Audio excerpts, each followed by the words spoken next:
My brother slammed a cheap plastic drugstore DNA kit onto the heavy mahogany table right before the estate lawyer could finalize our father's $150 million trust. He pointed a shaking, sweat-slicked finger at my face and announced to the entire room that I was a stray, an illegitimate mistake from a forgotten first marriage, and that I did not deserve a single cent. He was so incredibly arrogant, so sure that forcing me to take that test would leave me homeless and humiliated.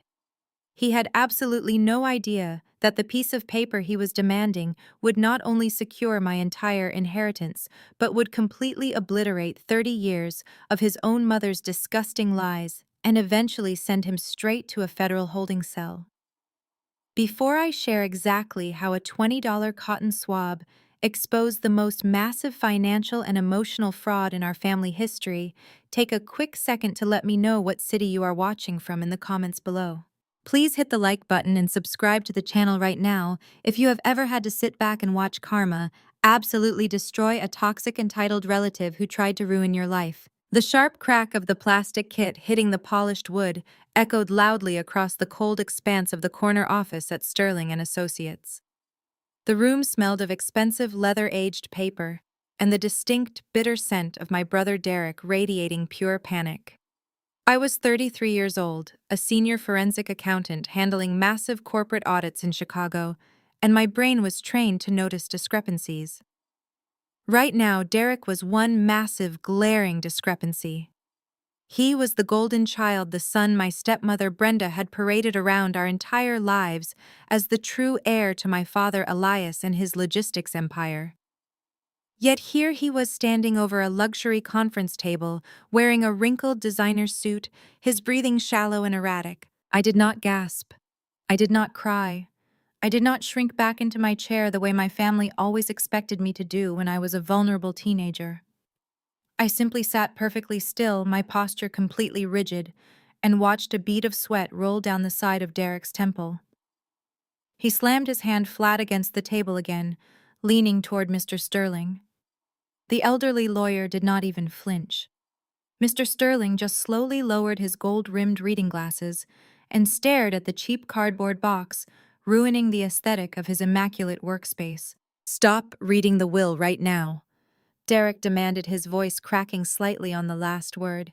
"You cannot distribute a single asset. You cannot sign over the trucking company shares. She is not his real daughter. My father was manipulated by her mother, and I am demanding an immediate, legally supervised biological swab before she steals what rightfully belongs to my bloodline."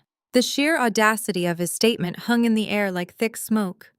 For my entire life, I was treated like an unwanted guest in my own home. I was forced to work double shifts at a diner to pay my college tuition while Derek was gifted luxury sports cars every time he managed to barely pass a semester of business school. They called me the outsider. They called me the charity case. But as I looked at Derek today, I did not see a powerful heir asserting his dominance. I saw a desperate, drowning man grasping at straws. My eyes naturally scanned the details. The luxury watch he usually wore on his left wrist was missing, leaving a pale tan line. The knuckles on his right hand were bruised, displaying the faint purple and yellow signs of a recent desperate altercation. He was tapping his expensive Italian leather shoe against the carpet in a frantic, irregular rhythm. My mind instantly began running the numbers. Derek was in debt. He was in deep, dangerous debt, and he needed the liquid cash from the estate immediately to save his own skin. He thought that by throwing this chaotic accusation at me, he could freeze my portion of the funds and force the lawyers to release an emergency advance to him as the only undisputed biological child. Mr. Sterling cleared his throat, the sound dry and entirely devoid of emotion. Derek the attorney began, his tone matching the frigid temperature of the Chicago wind outside the floor-to-ceiling windows. "Your father Elias drafted this document with complete mental clarity. Contesting the distribution based on unverified allegations of paternity is a highly complex legal maneuver that will indefinitely freeze all trust distributions. Are you absolutely certain you wish to halt the execution of the estate today?" Derek sneered, turning his wild eyes toward me. He looked like a cornered animal trying to project strength. I know she is a fake. He spat out his face, flushing a deep, angry red. She does not even look like him. She does not act like us. She has been pretending to be part of this family to get her hands on the company, and I will not let some bastard child take the money my father built from the ground up. Order the medical staff. Do the test today. The silence that followed was suffocating. Anyone else might have broken down under the weight of such a vicious public attack. Anyone else might have shouted back defending their mother's honor or begging for basic human decency, but I was not anyone else. I was a woman who spent her days dismantling complex financial frauds, tracing hidden assets, and destroying liars with cold, hard data. I leaned forward slightly, resting my manicured hands on the cool mahogany table.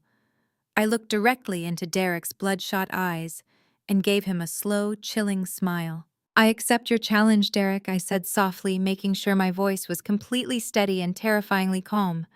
But you need to understand exactly what you are asking for. If we open this door, we open all of it.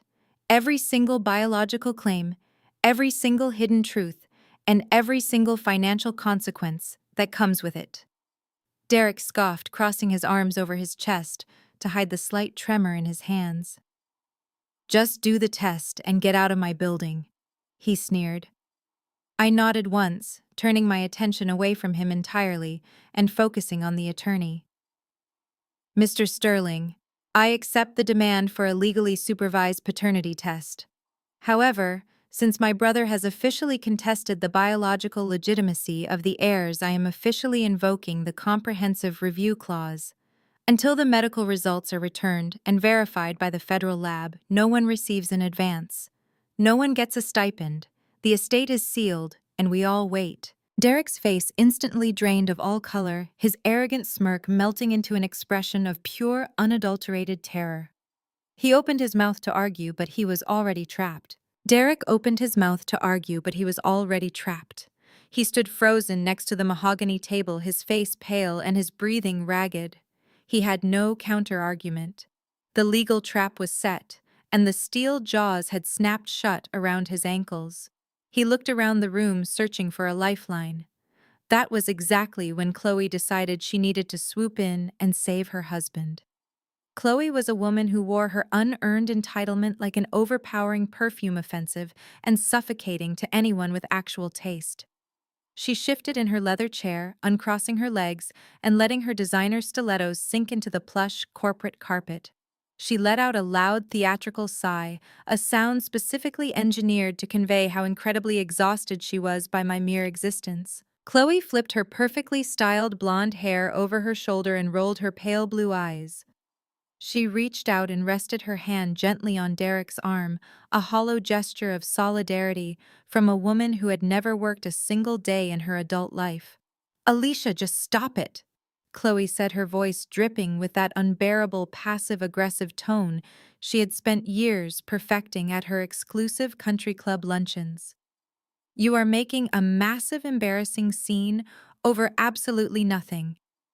Why do you always have to make things so difficult for everyone else in this room? Just do the right thing for once. Leave quietly so the real legitimate family can handle the estate without your dramatic interruptions. I did not look at her right away. I kept my gaze fixed purposefully on the attorney, Mr. Sterling, who was efficiently organizing the legal documents into a neat, precise stack.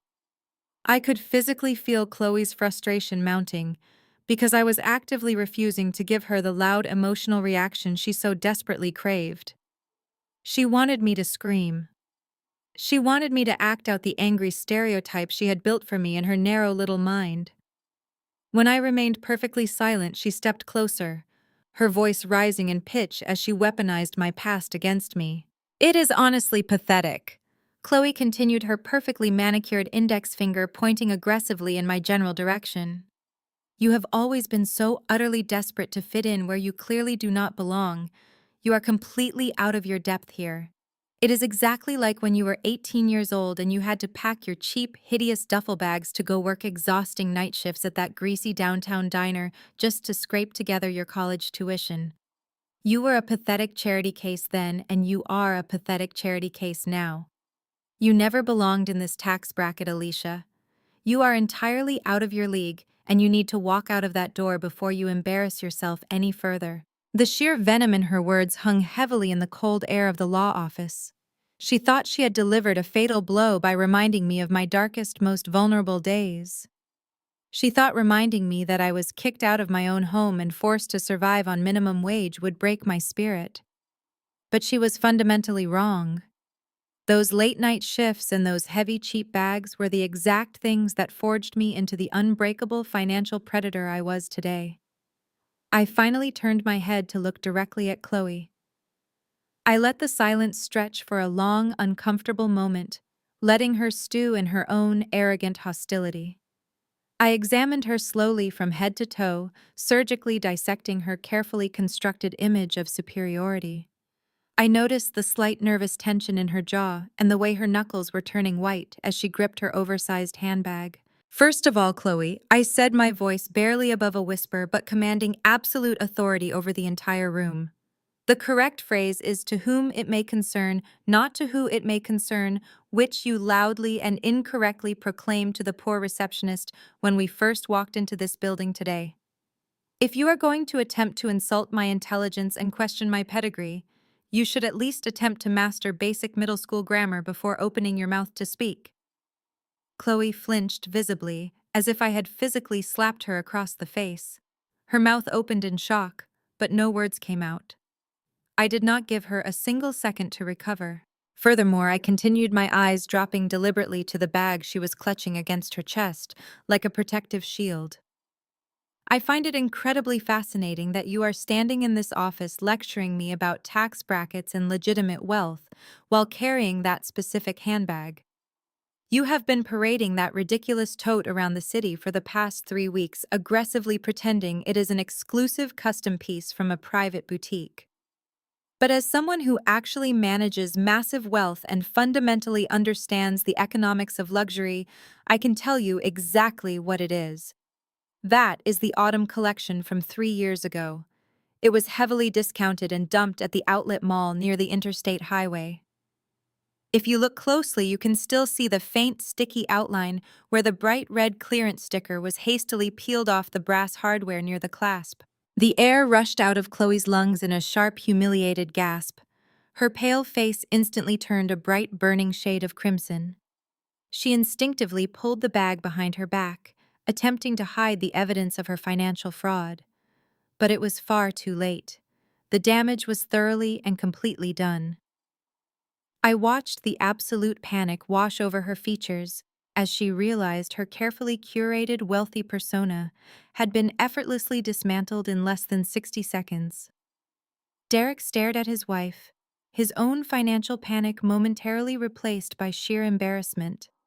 He could not even defend her because he knew I was entirely correct about the outlet mall. The suffocating silence in the room was suddenly broken by the sound of a dramatic manufactured sniffle. "Brenda." My stepmother realized that her son and his insufferable wife were rapidly losing control of the narrative.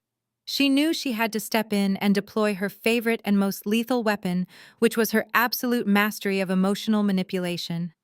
Brenda slowly stood up from her heavy leather chair, her hands trembling in a perfectly rehearsed display of maternal distress. She reached into the pocket of her expensive cashmere cardigan and pulled out a delicate lace handkerchief, pressing it against her completely dry eyes. "Oh, Alicia, please," Brenda whispered, her voice cracking with fake sorrow as she walked around the heavy mahogany table toward me. "Just look at what this is doing to our family. Look at the pain we are all in right now.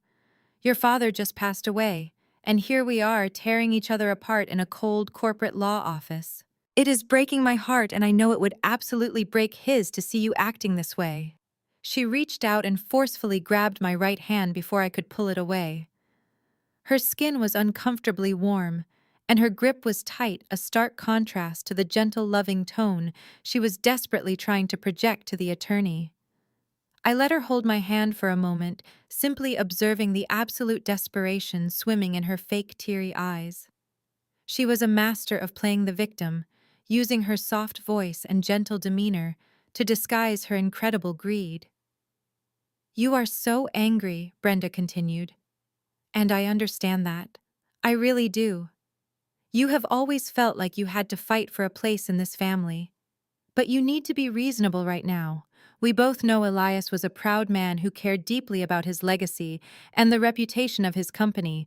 If you force this biological DNA test, if you make this a public spectacle, the tabloids will completely destroy everything he built from the ground up.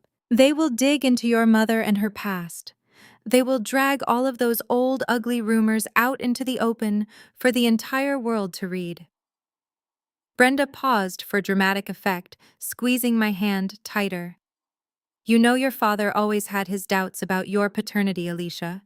He loved you as best as he could, but the uncertainty weighed heavily on his soul. He confided in me on his deathbed how much it hurt him. The sheer audacity of her gaslighting was almost impressive. She was standing in front of a licensed attorney, actively attempting to rewrite 30 years of history. My father Elias had never once doubted I was his daughter. He was the one who taught me how to read complex corporate balance sheets when I was 10 years old. But Brenda was banking on the hope that the deep emotional vulnerability of losing a parent would make me compliant and weak. She thought she could guilt me into throwing away my birthright to protect the family name. She used her free left hand to slide a single crisp sheet of paper across the polished table toward me. It was a completely pre-drafted legal waiver of inheritance rights. They had actually brought the document with them, fully expecting me to fold under their combined pressure. "Just sign it, Alicia," Brenda pleaded, her voice dropping to a soft conspiratorial whisper. "Sign the waiver and walk away with your dignity intact. It is the honorable thing to do. If you walk away now, I promise I will write you a check from my private account to make sure you are comfortable. We can avoid the terrible scandals. We can avoid the messy, prolonged court battles. Do the right thing for your father." I stared at the piece of white paper resting on the dark wood. It was a legally binding surrender, a total financial capitulation designed to erase me from the family forever. Then I looked up from the document and locked eyes with Brenda. I did not raise my voice in anger. I did not argue with her fabricated history or defend my mother and her honor. Instead, I slowly and deliberately pulled my hand out of her tight grasp. I reached into my designer purse, unzipped the small side pocket, and pulled out an individually wrapped antibacterial wipe. I tore the plastic packet open, the sharp ripping sound echoing loudly in the quiet, tense room. I pulled out the damp chemical wipe and methodically began to clean my right hand. I wiped my fingers, moving with agonizing slowness. I never once broke steady, unblinking eye contact with Brenda as I scrubbed the physical sensation of her fake toxic affection off my skin. Her expression faltered, the carefully constructed mask of the grieving widow slipping just enough to reveal the cold, calculating panic underneath. "Brenda," I finally said, my voice eerily calm as I tossed the used, crumpled wipe into the small metal wastebasket near the desk. "Do not ever presume to speak for my father. He did not have doubts about my bloodline. He had serious doubts about your uncontrollable spending habits, which is exactly why he left me on the executive board of directors to watch over the trust." Brenda took a step back, her mouth opening and closing in shock. And as for this honorable waiver, I continued tapping the piece of paper with my freshly sanitized index finger. "It is a very cute, desperate attempt. But we both know you do not have the personal funds to write me a check for anything. You quietly maxed out all your supplementary credit lines 3 months ago, buying that unnecessary vacation home in Aspen. So let us stop playing these ridiculous emotional games. The biological test happens today, the accounts freeze, and you're going to sit there and wait for the results just like the rest of us." The silence in the office was absolute following my declaration. Brenda stared at me, her mouth slightly open, unable to formulate a single coherent response to the brutal reality I had just laid out before her. She had expected me to fold under the emotional weight of my father passing away, but instead she had slammed headfirst into a brick wall of pure logic. I did not give her the opportunity to recover her composure or try another angle of manipulation. I turned my attention entirely away from her pale, shocked face and looked directly at Mr. Sterling. The elderly lawyer was already opening the top drawer of his desk, pulling out a sterile plastic evidence collection bag with gloved hands. He knew exactly how I operated, and he was already preparing for the inevitable conclusion of this hostile meeting. Derek let out a loud, arrogant scoff, breaking the heavy tension in the room. He walked back over to the conference table, a smug, victorious smirk spreading across his face. He truly believed he had just cornered me. "You are putting on a great show, Alicia," he said, leaning his knuckles on the polished wood. "You talk a really big game, but we both know you are absolutely terrified right now. You can act as tough as you want, but biology does not lie. Once those genetic results come back from the federal laboratory, you are completely finished. You will be out on the street exactly where you started, and I will finally take my rightful place as the sole head of this family and this logistics company." Chloe quickly chimed in, walking over to stand right next to her husband and linking her arm through his. She was practically vibrating with nervous excitement, her previous humiliation completely forgotten in the face of what she perceived as an imminent massive payday. "Honestly, Derek, we should call the interior designer the second we leave this office," she said, her voice loud and incredibly obnoxious. "I have been meaning to completely remodel the east wing of the estate anyway. The current decor is just so outdated and depressing. And we need to make sure the accounting department wires that emergency advance to our personal joint account by noon today. I have that major charity luncheon tomorrow, and I absolutely refuse to be seen wearing last season luxury again." I listened to them plan their imaginary future with complete detachment. I slowly reached into my designer purse and pulled out a small silver compact mirror. I opened it and casually checked my reflection, making sure not a single hair was out of place. Then I reached up to the crown of my head, my fingers firmly grasping 3 thick strands of my own hair. With one sharp, deliberate motion, I plucked them directly from the root. The tiny, sharp sting of physical pain was absolutely nothing compared to the massive financial satisfaction I was about to experience. I snapped the compact shut, dropped it back into my bag, and held out my hand. Mr. Sterling stepped forward and held the open plastic evidence bag steady. I dropped the hair strands inside, watching closely as he professionally sealed it closed and signed his initials across the tamper-proof tape. "There," I said, my tone flat and strictly business. "The biological sample has been legally provided and documented. You can send it to the federal laboratory on the next available secure courier." Derek grinned broadly, clapping his hands together in absolute triumph. "Perfect," he gloated, turning his attention to the lawyer. "Now, Mr. Sterling, since this fraud is finally being formally investigated, and I am the only undisputed biological heir standing in this room, I need you to authorize an immediate emergency release of estate funds. I need $2 million wired directly into my primary checking account to handle some highly pressing corporate investments. Just draft the release paperwork and I will sign it right now so my wife can go shopping." Mr. Sterling did not move his pen to draft any paperwork. He simply looked at me over the rim of his reading glasses, waiting quietly for my official instruction. I stood up slowly, smoothing out the slight wrinkles in my tailored suit skirt. I looked at Derek, his arrogant, eager smile so completely misplaced, it was almost comical to witness. "You really should have read the foundational trust documents before you walked in here and demanded a paternity test, Derek," I said, walking slowly toward the heavy office door. "You always were incredibly lazy when it came to reading the legal fine print." "What are you talking about?" he demanded, his smile faltering slightly as a hint of genuine worry crept into his voice. I paused for a brief moment with my hand resting on the cold brass doorknob. "Execute the swab. Mr. Sterling," I commanded, my voice echoing sharply off the expensive wood-paneled walls. "But as an active acting board member of the corporate trust, I am officially invoking Clause 4 of the Foundational Charter." Derek frowned heavily, looking back and forth between me and the silent lawyer. "What is Clause 4? He snapped aggressively.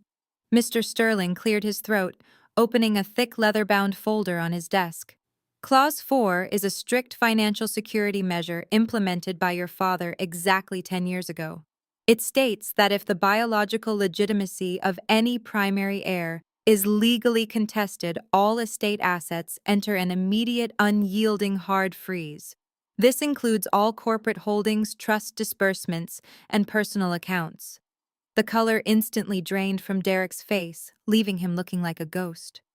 "But I need that cash advance today," he stammered in sheer panic. "I have critical investments pending. I have violent people waiting for that money." I pulled the heavy door open. "Nobody withdraws a single cent," I said, staring into his terrified eyes. "Every dollar is locked down until the federal laboratory returns those results.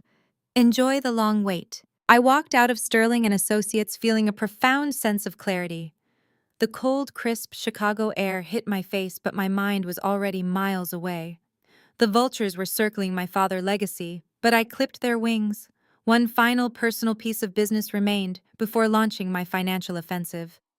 My father owned a vintage watch. It was not his most expensive timepiece, but it was the one he wore daily while building his logistics empire. He promised it to me on his deathbed, telling me it represented the value of time. I knew Brenda and Derek would eventually try to pawn it just to spite me. I got into my sedan and merged onto the highway, heading toward the sprawling family estate in the wealthy northern suburbs. I drove in complete silence, meticulously calculating my next strategic moves.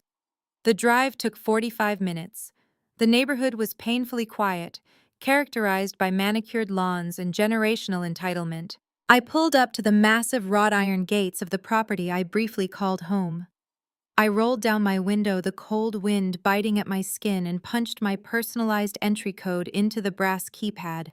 I pressed the digits firmly, expecting the heavy click of the gates swinging open. Instead, a harsh electronic beep pierced the silence, followed by a glowing red error light. "Access denied." A cold laugh escaped my lips. Derek and Brenda wasted no time.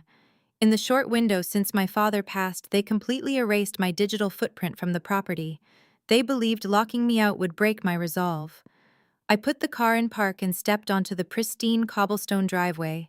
I walked to the gate, gripping the cold iron bars, looking toward the massive colonial mansion. That was when I heard the sharp, obnoxious sound of a heavy glass door sliding open on the second-floor master balcony.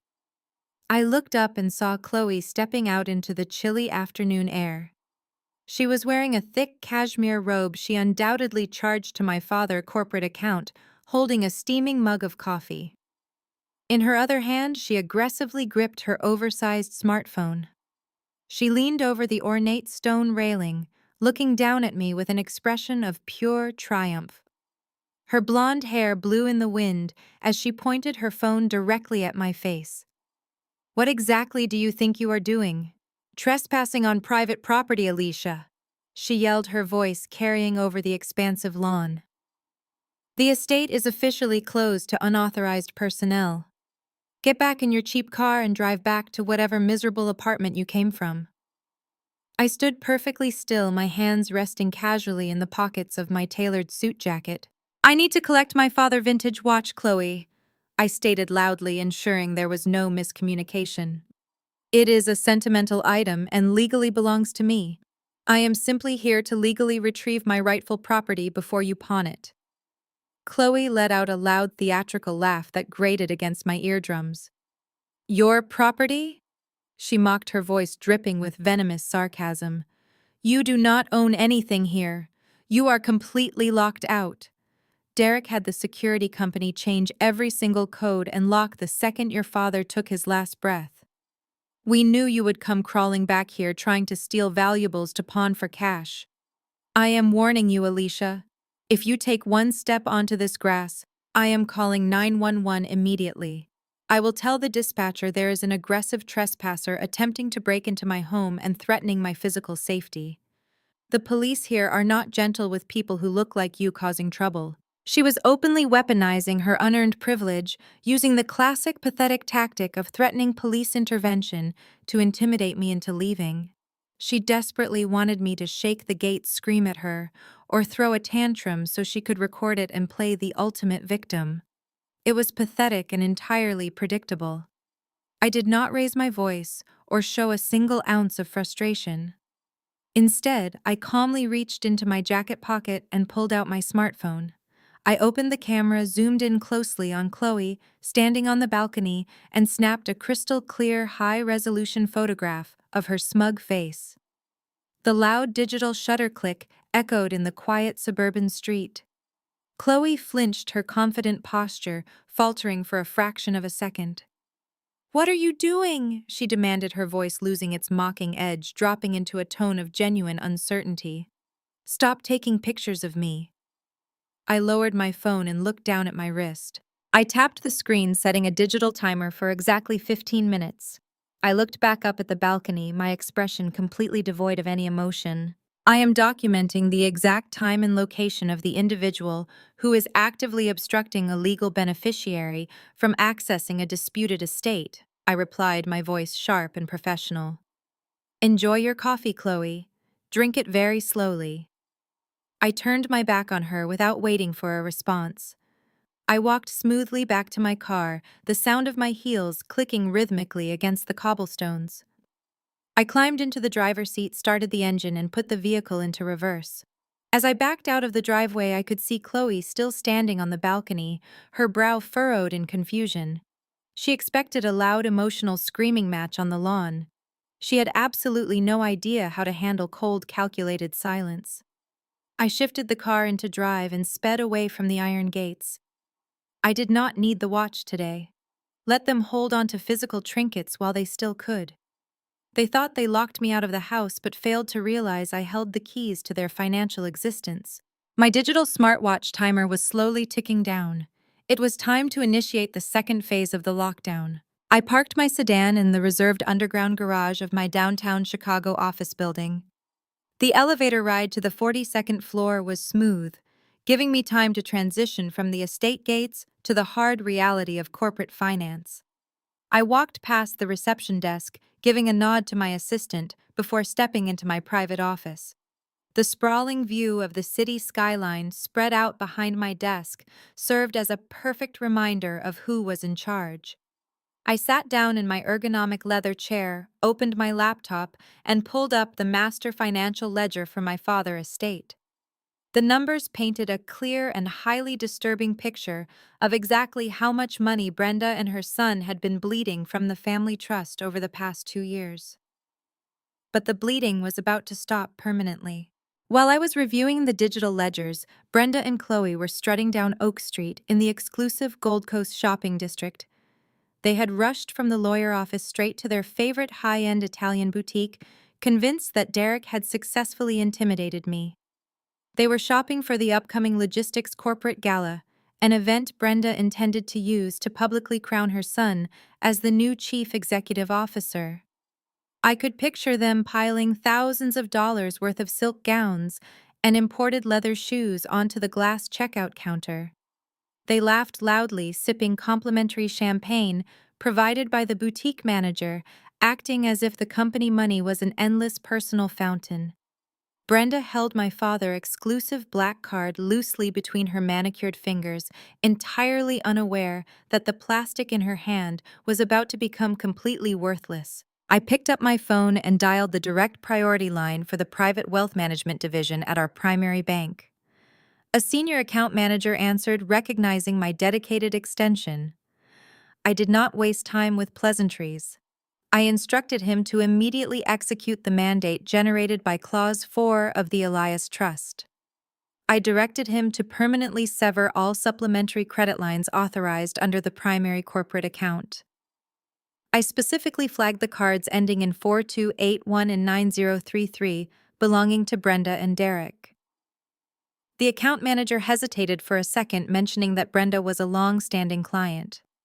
I firmly reminded him of my legal standing as the primary forensic auditor of the board and warned him that bank negligence in freezing these contested assets would result in a massive federal lawsuit.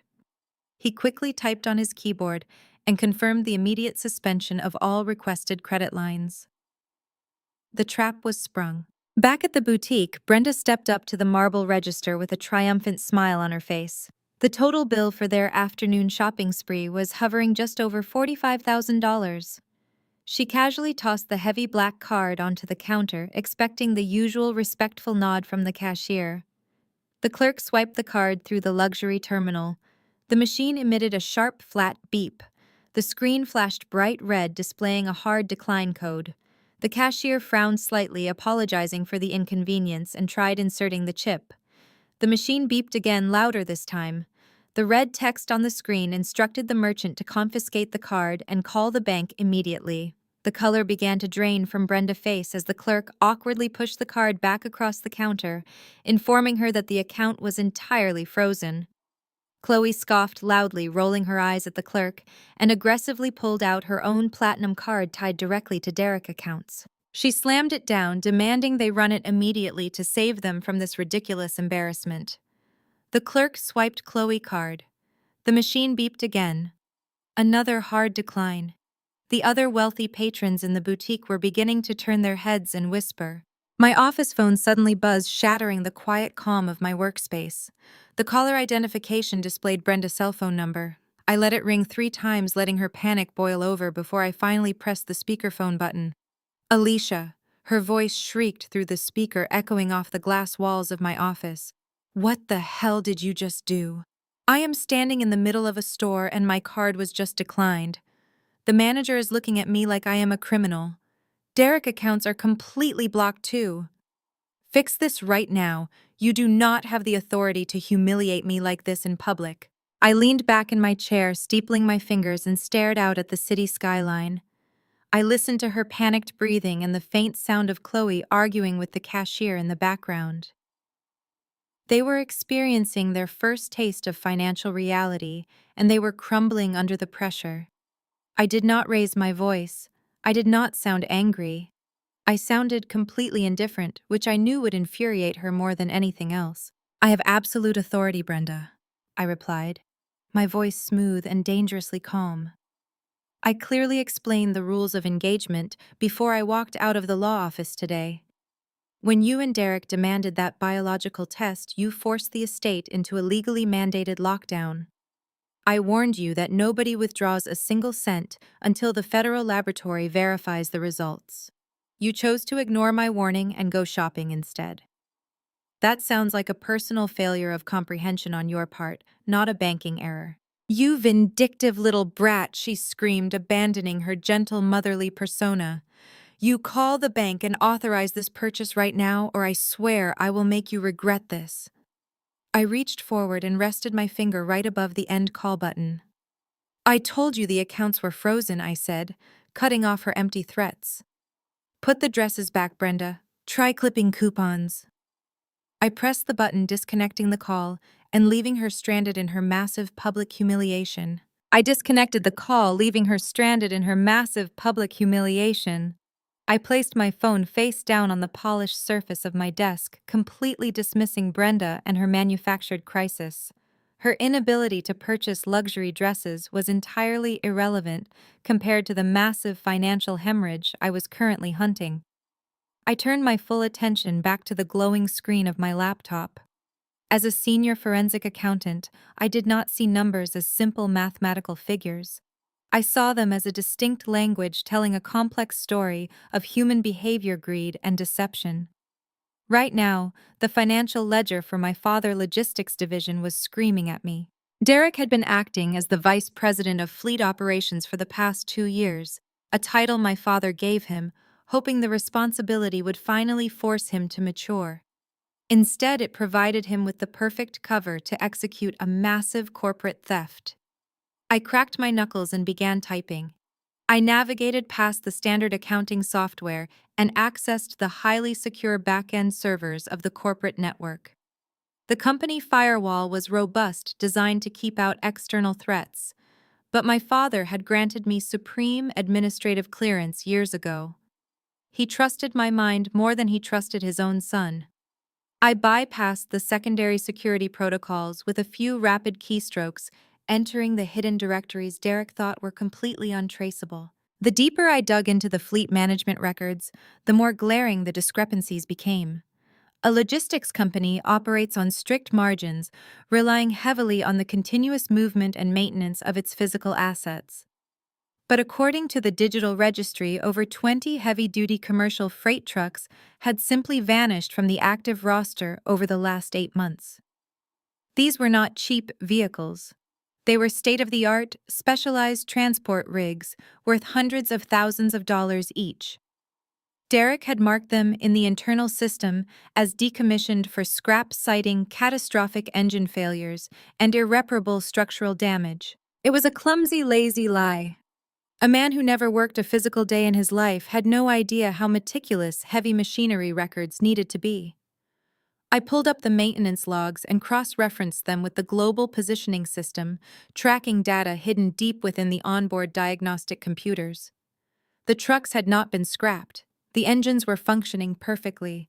They had been driven to independent, unmarked lots near the state border and sold for pure liquid cash at a fraction of their actual market value. Derek was liquidating corporate assets at fire sale prices under the table, but the cash from these illegal sales was not returning to the company operating accounts. I initiated a deep trace on the routing numbers associated with the dummy purchasing companies. The digital trail was convoluted, intentionally bounced through multiple regional banks in secondary markets to obscure its final destination. But Derek was arrogant and sloppy, leaving behind a very distinct pattern of digital breadcrumbs. He used his corporate email address to authorize the secondary transfers. I followed the money across state lines and eventually overseas, tracking the digital signatures through encrypted gateways. The funds were being systematically funneled into an offshore shell corporation registered in the Cayman Islands, under a generic consulting title. I ran the registration details of the shell company through my proprietary financial tracking database. The result that popped up on my screen made my blood run ice cold. The offshore account was a known front for a highly organized, violently dangerous illicit sports betting syndicate based out of Eastern Europe. They did not deal in small wagers, and they did not tolerate late payments or excuses. This explained the missing luxury watch on his wrist at the lawyer office. This explained the fresh yellowing bruises on his knuckles. Derek was not just a spoiled rich kid with a casual gambling problem. He was actively stealing millions of dollars in physical corporate assets to pay off ruthless criminals who were actively threatening his life. He had committed grand theft, embezzlement, and massive corporate fraud on an international scale. If the federal authorities discovered this before the company board could isolate the financial damage, the entire logistics empire my father built from scratch could be seized and dismantled. Derek was willing to destroy hundreds of innocent jobs and completely eradicate our family legacy just to cover his own pathetic mistakes. He thought forcing the biological DNA test would distract the estate lawyers long enough for him to drain the remaining liquid cash and flee the country. He was completely wrong. I pressed the print command on my keyboard. The heavy-duty laser printer in the corner of my office immediately hummed to life, cutting through the quiet hum of the air conditioning. I watched as page after page of damning evidence slid into the plastic output tray. I printed the forged decommissioning forms highlighting Derek's poorly copied signature on every single document. I printed the satellite coordinates of the sold trucks, proving they were active right up until the moment they were illegally transferred to unknown buyers. I printed the comprehensive wire transfer logs, mapping every single dollar flowing from the corporate accounts directly into the hands of the violent syndicate. I even printed the exact network IP addresses, proving these transfers were authorized directly from the desktop computer inside Derek's private executive office. I stood up, walked over to the printer, and gathered the thick stack of warm paper. Every single sheet was a nail in his coffin. I walked over to the heavy metal filing cabinet against the far wall and opened the secure bottom drawer. I pulled out a thick, bright red document folder designed specifically for critical, high-priority fraud evidence. I carefully placed the stack of papers inside the folder, ensuring the edges were perfectly aligned. I closed the folder and ran my hand over the smooth red cover, feeling the absolute weight of the information contained inside. The trap was now fully set and armed. I had the absolute proof required to send my brother to federal prison for a very long time. I did not need to yell or scream or threaten police action the way Chloe did on her balcony. I held the absolute power to systematically destroy his entire life with a single phone call to the authorities. But I was not going to give him the luxury of a quiet, discreet arrest behind closed doors. He wanted to humiliate me publicly. He wanted to declare war in front of the estate lawyers and try to strip away my dignity. I was going to let him step right into the spotlight before I dropped the floor out from under him. I placed the thick red folder directly in the center of my pristine desk. All I had to do now was wait for him to make his next desperate move. I placed the thick red folder directly in the center of my pristine desk. All I had to do now was wait for him to make his next desperate move. I did not have to wait very long. Less than an hour later, a sharp knock on my frosted glass office door broke my intense concentration. My executive assistant stepped into the room, holding a stiff cardboard courier envelope. She looked slightly confused, explaining that a private messenger had just dropped it off at the front reception desk. The courier had explicitly demanded that it be handed directly to me, bypassing the standard corporate mail sorting room. I instructed her to leave it on my desk and thanked her before she quietly closed the door, leaving me alone once again. I stared at the blank, unmarked envelope. There was no return address and no sender name listed on the shipping label. It was a completely anonymous delivery. My instincts immediately flared. This was exactly the kind of panicked, erratic behavior I expected from people who were suddenly backed into a corner with absolutely zero financial leverage left to exploit. I picked up a silver metal letter opener and smoothly sliced through the thick adhesive seal at the top of the envelope. I reached inside and pulled out a single glossy 8x10 photograph, along with a folded piece of plain white printer paper. I laid the photograph flat on my desk, directly next to the red folder containing Derek corporate death sentence. I looked down at the image and felt a brief momentary flash of sheer disgust before my analytical mind completely took over. The photograph was a grainy black and white image, supposedly showing my deceased biological mother sitting intimately in a dark restaurant booth with an unidentified man who was very clearly not my father. The man had his arm wrapped tightly around her shoulders and they appeared to be leaning in for a kiss. The implication was incredibly obvious and incredibly cheap. I unfolded the piece of white paper. There was a short message typed in a basic generic font right in the center of the page. The message was blunt and entirely lacking in any sophisticated legal phrasing. It read, "Resign your position from the corporate board of directors immediately and formally drop your demand for the biological DNA test by tonight. If you refuse to comply, I will personally leak this photograph and the true story of your mother to the Chicago Tribune tomorrow morning. The entire city will know you are a fraud." It was a direct, explicit threat of blackmail courtesy of my desperate stepmother Brenda. She actually believed that dragging my dead mother reputation through the mud would somehow force me to surrender my multi-million-dollar inheritance and hand the company over to her criminal son. I picked up the glossy photograph and held it closer to the soft light of my desk lamp. I did not feel a single ounce of panic. I did not feel the sudden urge to cry or call my lawyer in a state of emotional distress. Instead, I felt an overwhelming sense of second-hand embarrassment for how incredibly stupid they truly were. As a forensic accountant, my entire career was built on detecting digital manipulation and structural inconsistencies. I spent my days hunting down sophisticated corporate fraud orchestrated by brilliant criminal minds. This photograph was an absolute amateur joke. The lighting on my mother's face did not match the harsh shadows cast by the restaurant background. The proportion of the man-arm wrapped around her shoulder was anatomically incorrect, completely out of scale with the rest of his body. They had clearly hired a cheap, desperate graphic designer to splice an old photo of my mother head onto a random stock image. It was a pathetic, digitally altered forgery that any entry-level media analyst at the Chicago Tribune would instantly flag and reject within 5 seconds.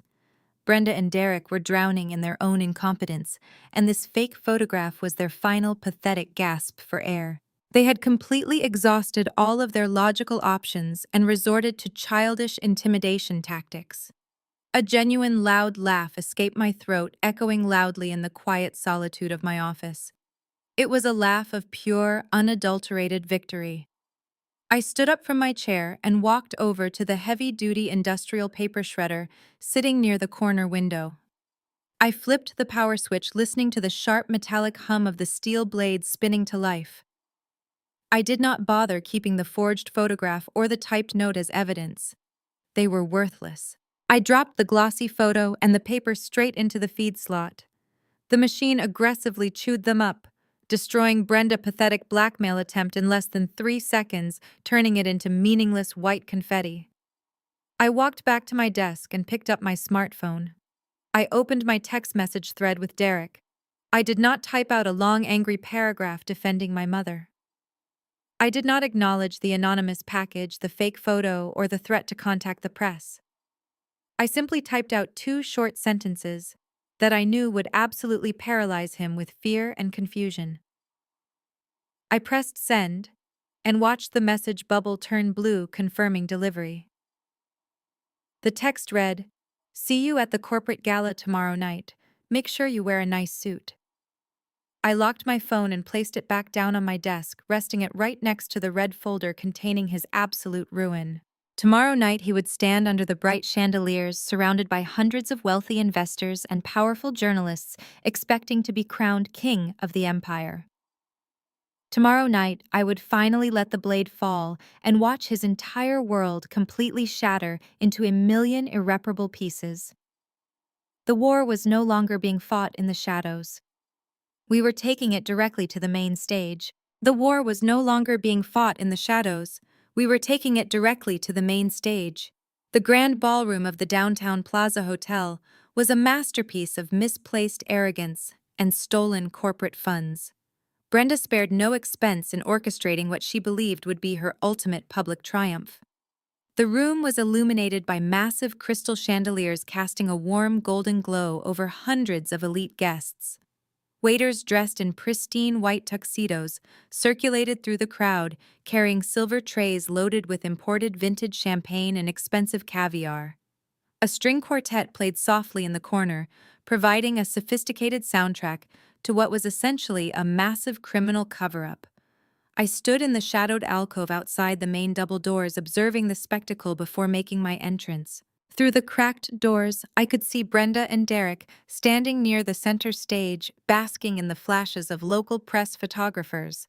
They invited the entire corporate board of directors, along with key investors and prominent financial journalists. Brenda was wearing a floor-length emerald green silk gown, dripping with diamond jewelry she had undoubtedly charged to the estate before I froze the accounts. She was smiling brightly, playing the role of the brave, grieving widow stepping up to guide the family through a difficult transition. Derek stood beside her, wearing a sharp, custom-tailored midnight blue tuxedo, holding a glass of champagne and shaking hands with the senior board members. He was projecting the false confidence of a man who firmly believed he had eliminated his only obstacle. They were celebrating a victory they had not won. Brenda was actively circulating among the wealthy investors, leaning in and whispering softly into their ears. I knew exactly what she was doing. She was laying the groundwork for my permanent exclusion, spreading quiet, vicious rumors about my mental state and sudden, unexplained absence. She was telling them I was too emotionally unstable to attend, that I had respectfully stepped down from my board position to deal with personal issues related to my mother. She was feeding them a carefully constructed narrative designed to make Derek look like the stable, reliable savior of the logistics empire. The sheer audacity of their performance was hypnotic to watch. They truly believed their pathetic forged photograph had terrified me into hiding. They thought I was sitting alone in my dark apartment, paralyzed by fear of a tabloid scandal, while they stole my birthright right in front of the cameras. They could not have been more fundamentally wrong. I adjusted the cuffs of my jacket and took a slow, deep breath. I was not wearing a traditional evening gown. I was wearing a custom-tailored sharp black velvet power suit with a highly structured silhouette that projected pure, unapologetic dominance. I paired it with towering stiletto heels that echoed like gunshots against the marble floor. I wore bold dark red lipstick and pulled my hair back into a sleek, tight style that left my face completely exposed and defiant. I did not look like a grieving daughter hiding from a scandal. I looked like an apex predator stepping into a room full of oblivious prey. I pushed the heavy brass handles of the double doors, pushing them wide open with a loud, definitive thud that instantly cut through the ambient noise of the ballroom. The heavy wooden doors slammed against the wall stops, causing the nearest guest to physically jump and turn around. I stepped over the threshold and into the bright golden light of the chandeliers. The timing was absolutely perfect. The string quartet had just finished a piece, leaving a momentary pocket of silence in the massive room. The sharp, rhythmic clicking of my heels against the polished marble floor echoed loudly, drawing the attention of the crowd. People began to step aside instinctively, creating a clear, wide path down the center of the room. The board members who had known me since I was a little girl sitting in my father's office turned and stared in absolute shock. The financial journalists immediately recognized my face from the corporate directory and began whispering excitedly to their photographers. The camera flashes that were previously focused on Derek suddenly pivoted and began flashing rapidly in my direction, blindingly bright and constant. I did not break my stride. I walked slowly and purposefully down the center of the ballroom, maintaining perfect posture and an icy, unreadable expression. I kept my eyes locked dead ahead, focused entirely on the raised stage where Brenda and Derek were standing. The ripple effect of my arrival hit the front of the room. Brenda turned her head to see what the sudden commotion was about. The elegant, bright smile on her face instantly shattered, dissolving into an expression of pure, unfiltered horror. Her face drained of color, matching the pale white tablecloth surrounding her. She dropped her crystal champagne flute, and it shattered loudly against the stage floor, spilling expensive wine everywhere. Derek turned around a second later. His arrogant posture instantly collapsed. His shoulders slumped, and his eyes widened in absolute panic. He instinctively took a half-step backward, away from the microphone stand, acting as if a ghost had just walked through the grand double doors. He looked wildly at Brenda, his mouth opening and closing silently, searching for an explanation as to why his blackmail attempt had completely failed. They built this lavish fantasy on the absolute certainty that I would not show up. They invited the press and the investors to witness a coronation, but instead provided me with the perfect, highly public audience for an execution. I reached the front of the room, stopping at the stage edge. The massive ballroom had gone completely silent. The only sound was the rapid clicking of camera shutters capturing every second of their highly public humiliation. I looked up at Derek, standing frozen on the stage directly above me. I did not yell or scream. I simply offered him a very slow, terrifying smile that promised absolute destruction. I simply offered him a very slow, terrifying smile that promised absolute destruction. Derek physically recoiled, bumping into the heavy wooden podium. His sudden movement knocked the microphone stand slightly off balance, producing a loud, piercing feedback squeal that echoed through the massive speakers. The harsh noise snapped the spell that had fallen over the grand ballroom. The crowd shifted, murmuring nervously as they watched the golden child completely unravel before they even served the first course. This was the exact moment Chloe decided she needed to play the hero. She had watched her husband freeze in terror and saw her lavish lifestyle flashing before her eyes. Chloe possessed an incredible talent for misreading a room entirely blinded by her own unearned sense of superiority. She stepped forward, her blonde hair bouncing as she aggressively snatched the microphone from the stand. She forced a bright, tight smile onto her face and turned to address the crowd of wealthy conservative investors. "Good evening, everyone!" Chloe began, her voice artificially sweet and heavily projected over the sound system. "I am so terribly sorry for this unexpected and highly inappropriate interruption. Please do not let this ruin your beautiful evening. As many of you know, grieving a sudden loss can cause certain unstable individuals to act out in desperate attention-seeking ways." She paused, looking down at me with an expression of pure condescending pity. She was laying the groundwork for a public execution relying heavily on the racial and class dynamics she assumed would naturally protect her in a room full of old money elites. We are here tonight to celebrate the future of this company and the preservation of a great legacy. Chloe continued, her tone dripping with passive-aggressive venom. My father-in-law Elias was a man who valued tradition. He valued pedigree. And as we transition leadership to Derek, we are absolutely committed to protecting that bloodline. We must protect this historic corporation from outsiders and opportunists who do not share our background, our values, or our legitimate standing. She gripped the microphone tighter, leaning into her ridiculous speech. It is an unfortunate reality that when massive wealth is involved, people who do not belong in our world will inevitably try to claw their way in. They will manipulate, they will lie, and they will attempt to drag respectable families down to their miserable level. But we will not allow our heritage to be diluted by someone who is clearly struggling with a severe emotional breakdown. So let us raise a glass to Derek, the true and only rightful heir, and ask security to kindly escort this poor, confused woman out before she embarrasses herself any further. Chloe lowered the microphone, her chest heaving slightly as she stared down at me. She expected applause. She expected the wealthy investors to nod in agreement and rally behind her defense of their exclusive social class. Most importantly, she expected me to break. She wanted me to burst into angry tears, start screaming obscenities, and ultimately prove her racist, classist narrative completely correct. She wanted security to drag me out, kicking and screaming while she watched from her elevated platform, feeling victorious and secure in her stolen wealth. Instead, the grand ballroom was blanketed by a heavy, suffocating silence. Nobody clapped. Nobody raised a glass. The wealthy investors and corporate board members did not look at me with disgust. They looked at Chloe with profound, uncomfortable shock. Many of the senior board members had worked directly with me for years. They knew I was the brilliant forensic accountant who had saved their quarterly dividends from going under during the last market recession. They knew my sharp analytical mind, and they deeply understood my value to the corporation.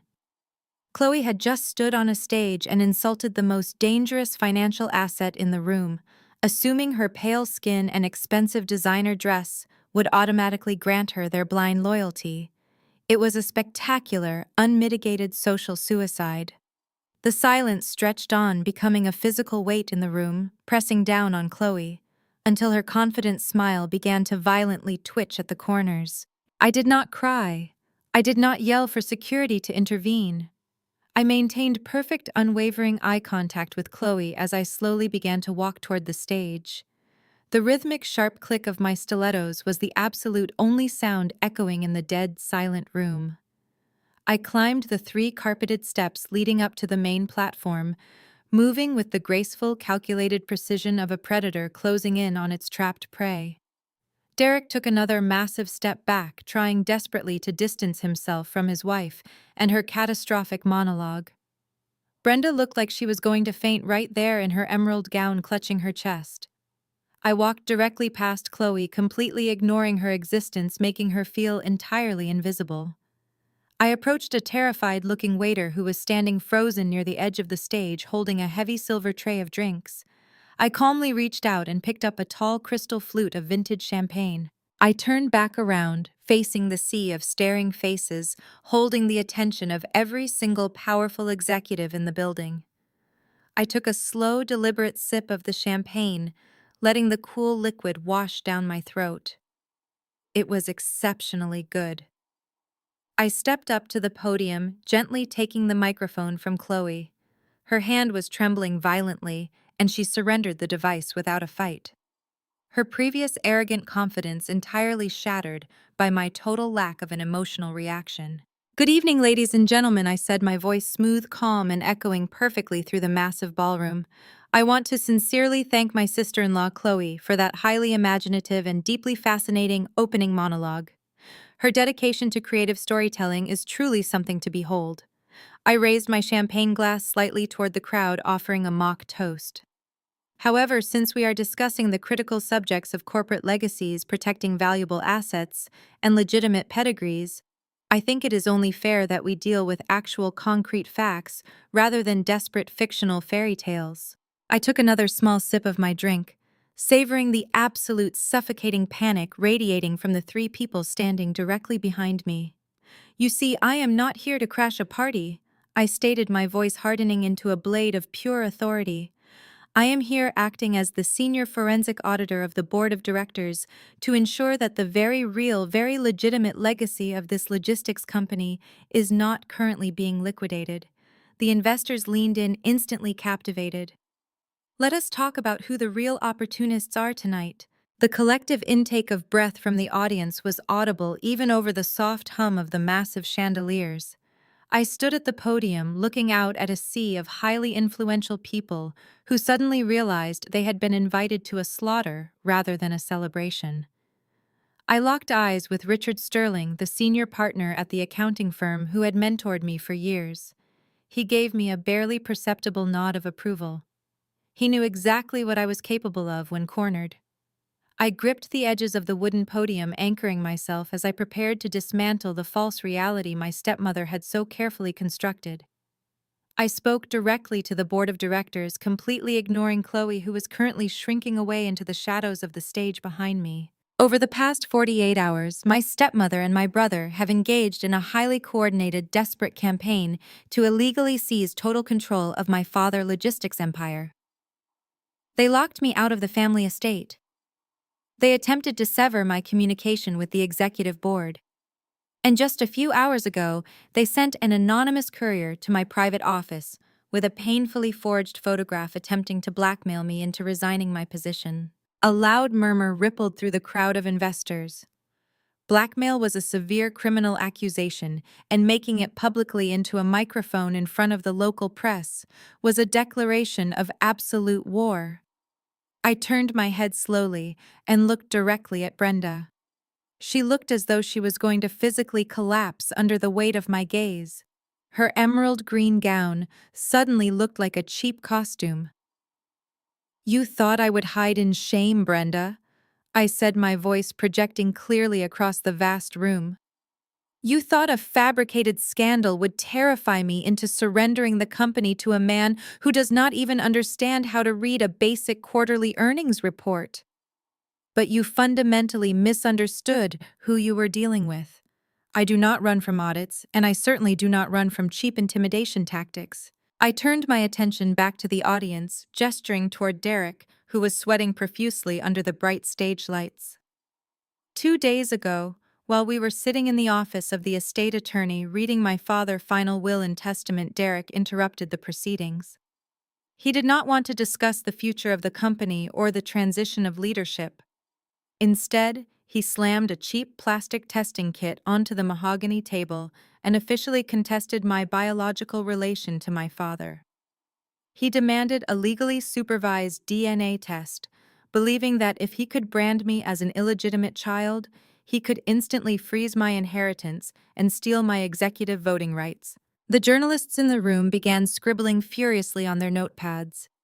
This was the kind of massive corporate scandal that sold newspapers and destroyed stock prices. I could see the senior investors exchanging highly nervous glances. I let the weight of my revelation sink in before continuing. What Derek failed to realize in his arrogant rush for unearned power was that invoking a biological dispute triggers a mandatory comprehensive financial lockdown of the entire estate. Every single corporate account, every single trust disbursement, and every single personal credit line was instantly frozen by the bank at my direct command. That is why they are so incredibly desperate tonight, ladies and gentlemen. They are entirely out of money, and they are terrified of what my forensic audit of the fleet operations is going to reveal. Derek stepped forward, his face contorted in absolute rage. He could not stand being humiliated in front of the men he so desperately wanted to impress. "Shut your mouth, Alicia!" he yelled, his voice cracking horribly without the aid of the microphone. "You are lying. You are spinning a pathetic web of lies because you know you are a total fraud. You know the laboratory is going to prove you are nothing but a worthless stray." I did not back down. I did not flinch. I let him yell, exposing his erratic, violent temper to the entire board of directors. A chief executive officer needed to be cool under pressure, but Derek was actively hyperventilating on stage like a spoiled child throwing a tantrum. I waited for him to finish his outburst before I leaned back into the microphone. My tone was dangerously soft, forcing the entire room to lean in to hear me. "If I am a liar, Derek, then you have absolutely nothing to worry about," I said. "In fact, I think we should settle this matter permanently right here and right now. We are standing in a room filled with the most important stakeholders in this corporation. You and Chloe just gave a very passionate speech about transparency, about protecting the bloodline, and about securing the legacy of this family. So let us be entirely transparent." I turned my body fully toward him, trapping him in the spotlight. "I am asking you a direct question. Derek and I want you to answer it in front of the press and the entire executive board. Are you absolutely certain you want the final DNA results read right here live in front of everyone in this room? Think very carefully before you speak. If we open that envelope tonight, there is no taking it back. Every single secret will be dragged into the light. Do you really want the world to know the exact biological truth of this family?" Brenda suddenly surged forward, her high heels slipping slightly on the spilled champagne. She reached out, grabbing Derek by the sleeve of his tuxedo jacket. "Derek, no!" she hissed, her voice a desperate, panicked whisper that was just loud enough for me to hear. "Stop it! Do not answer her! We need to leave this room right now." But Derek was completely blind. His massive, fragile ego had been bruised, and he was completely incapable of backing down in front of an audience. He aggressively yanked his arm out of his mother's grasp, completely ignoring the sheer terror in her eyes. He thought I was bluffing. He thought I was trying to intimidate him into calling off the public reading because I was the one who was secretly afraid. He took a bold step toward the center of the stage, puffing out his chest and staring down at me with an expression of pure, arrogant hatred. He took the psychological bait flawlessly, sinking his teeth into the deadly trap I had laid out for him. "Yes," he shouted, his voice echoing loudly across the silent ballroom. "Yes, I want the results read right now. I am absolutely certain.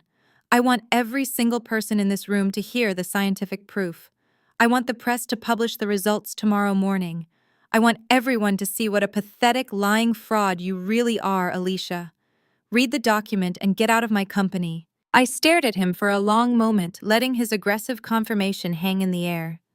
A slow, genuine smile spread across my face.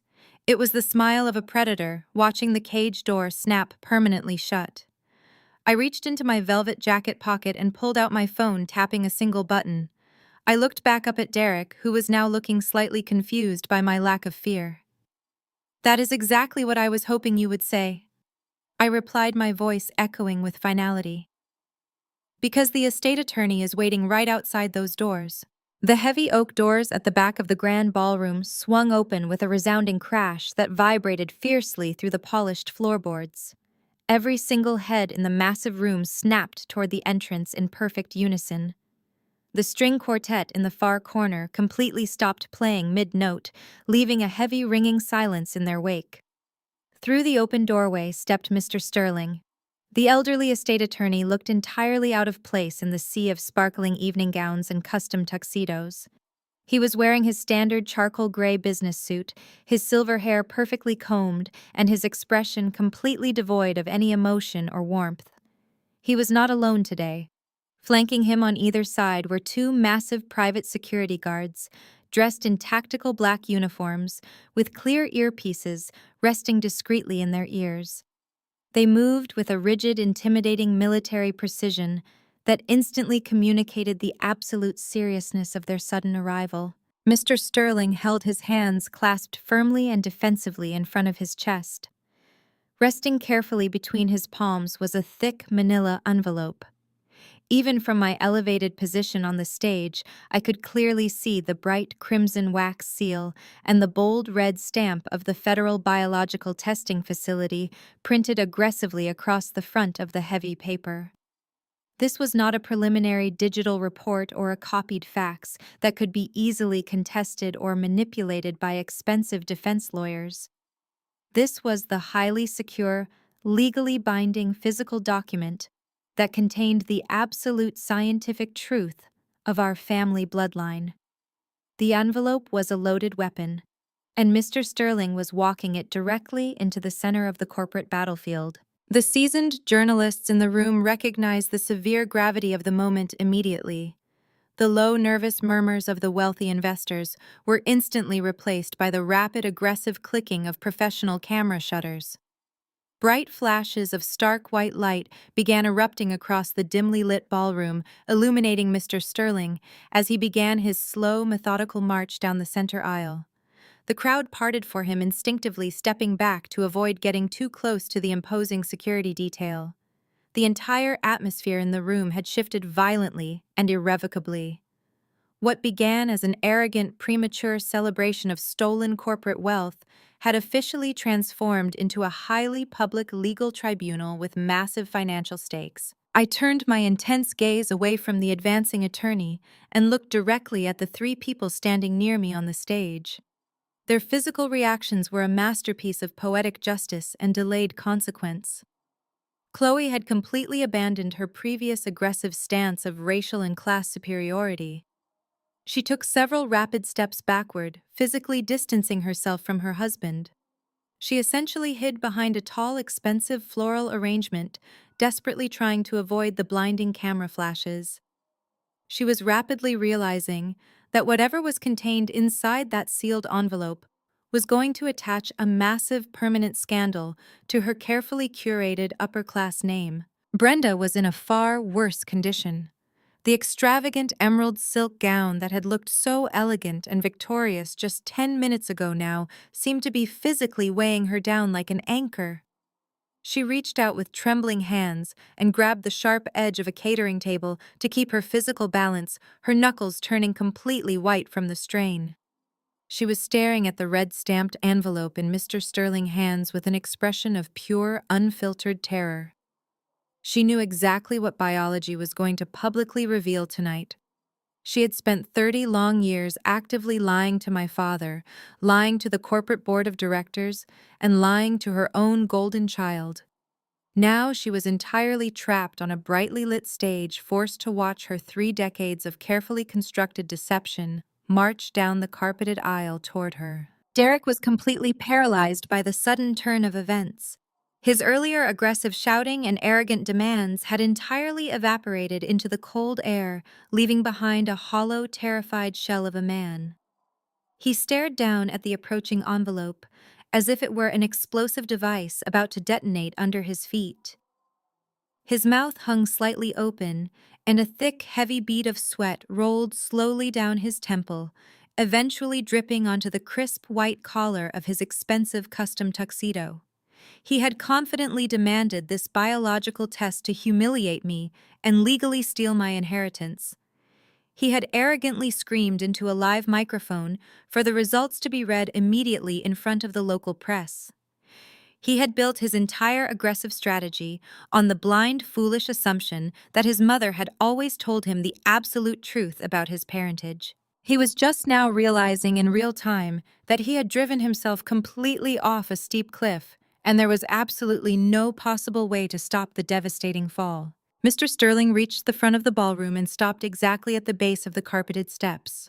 The 2 tactical security guards immediately turned and faced the wealthy crowd, creating a solid physical barrier between the attorney and the highly aggressive press photographers.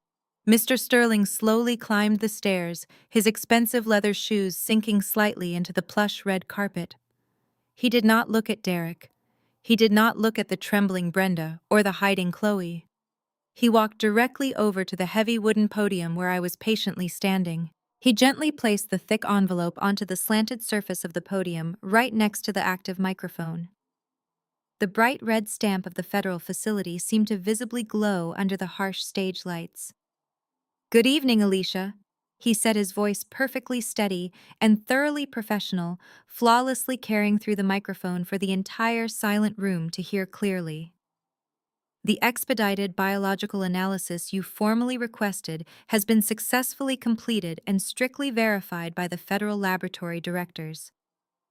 As per your specific legal instructions under Clause 4 of the Foundational Trust Charter, I have brought the sealed results directly to this specific location to be opened and officially executed in the physical presence of the primary corporate stakeholders. I nodded slowly, acknowledging his perfect promptness and unyielding precision.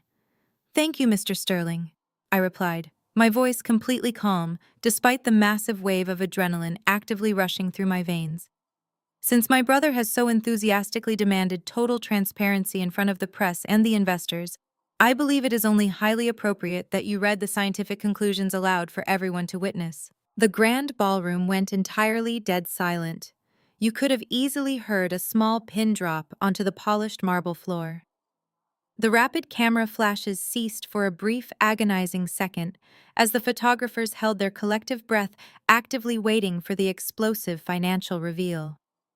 I took a slow, deliberate step backward, moving completely out of the harsh spotlight. I crossed my arms smoothly over my chest and lifted my chin with supreme confidence. I had played my strategic hand flawlessly, successfully, maneuvering my enemies into a highly public corner from which they could never possibly escape. The heavy, sharp blade of the guillotine had been hoisted to the very top of the wooden scaffold. All that was left to do was let it violently drop. All that was left to do was let it violently drop. Mr. Sterling reached out with his steady, wrinkled hands and firmly grasped the top flap of the red-stamped envelope. The sound of the thick paper tearing was surprisingly loud in the completely silent ballroom, ripping through the tense atmosphere like a gunshot. He reached inside and pulled out a small stack of crisp white documents. The papers were bordered with the official blue watermarks of the federal laboratory, certifying their absolute legal authenticity. Mr. Sterling did not rush. He carefully unfolded the documents, smoothing them flat against the wooden surface of the podium, adjusting his gold-rimmed glasses to ensure he read the scientific data with perfect accuracy.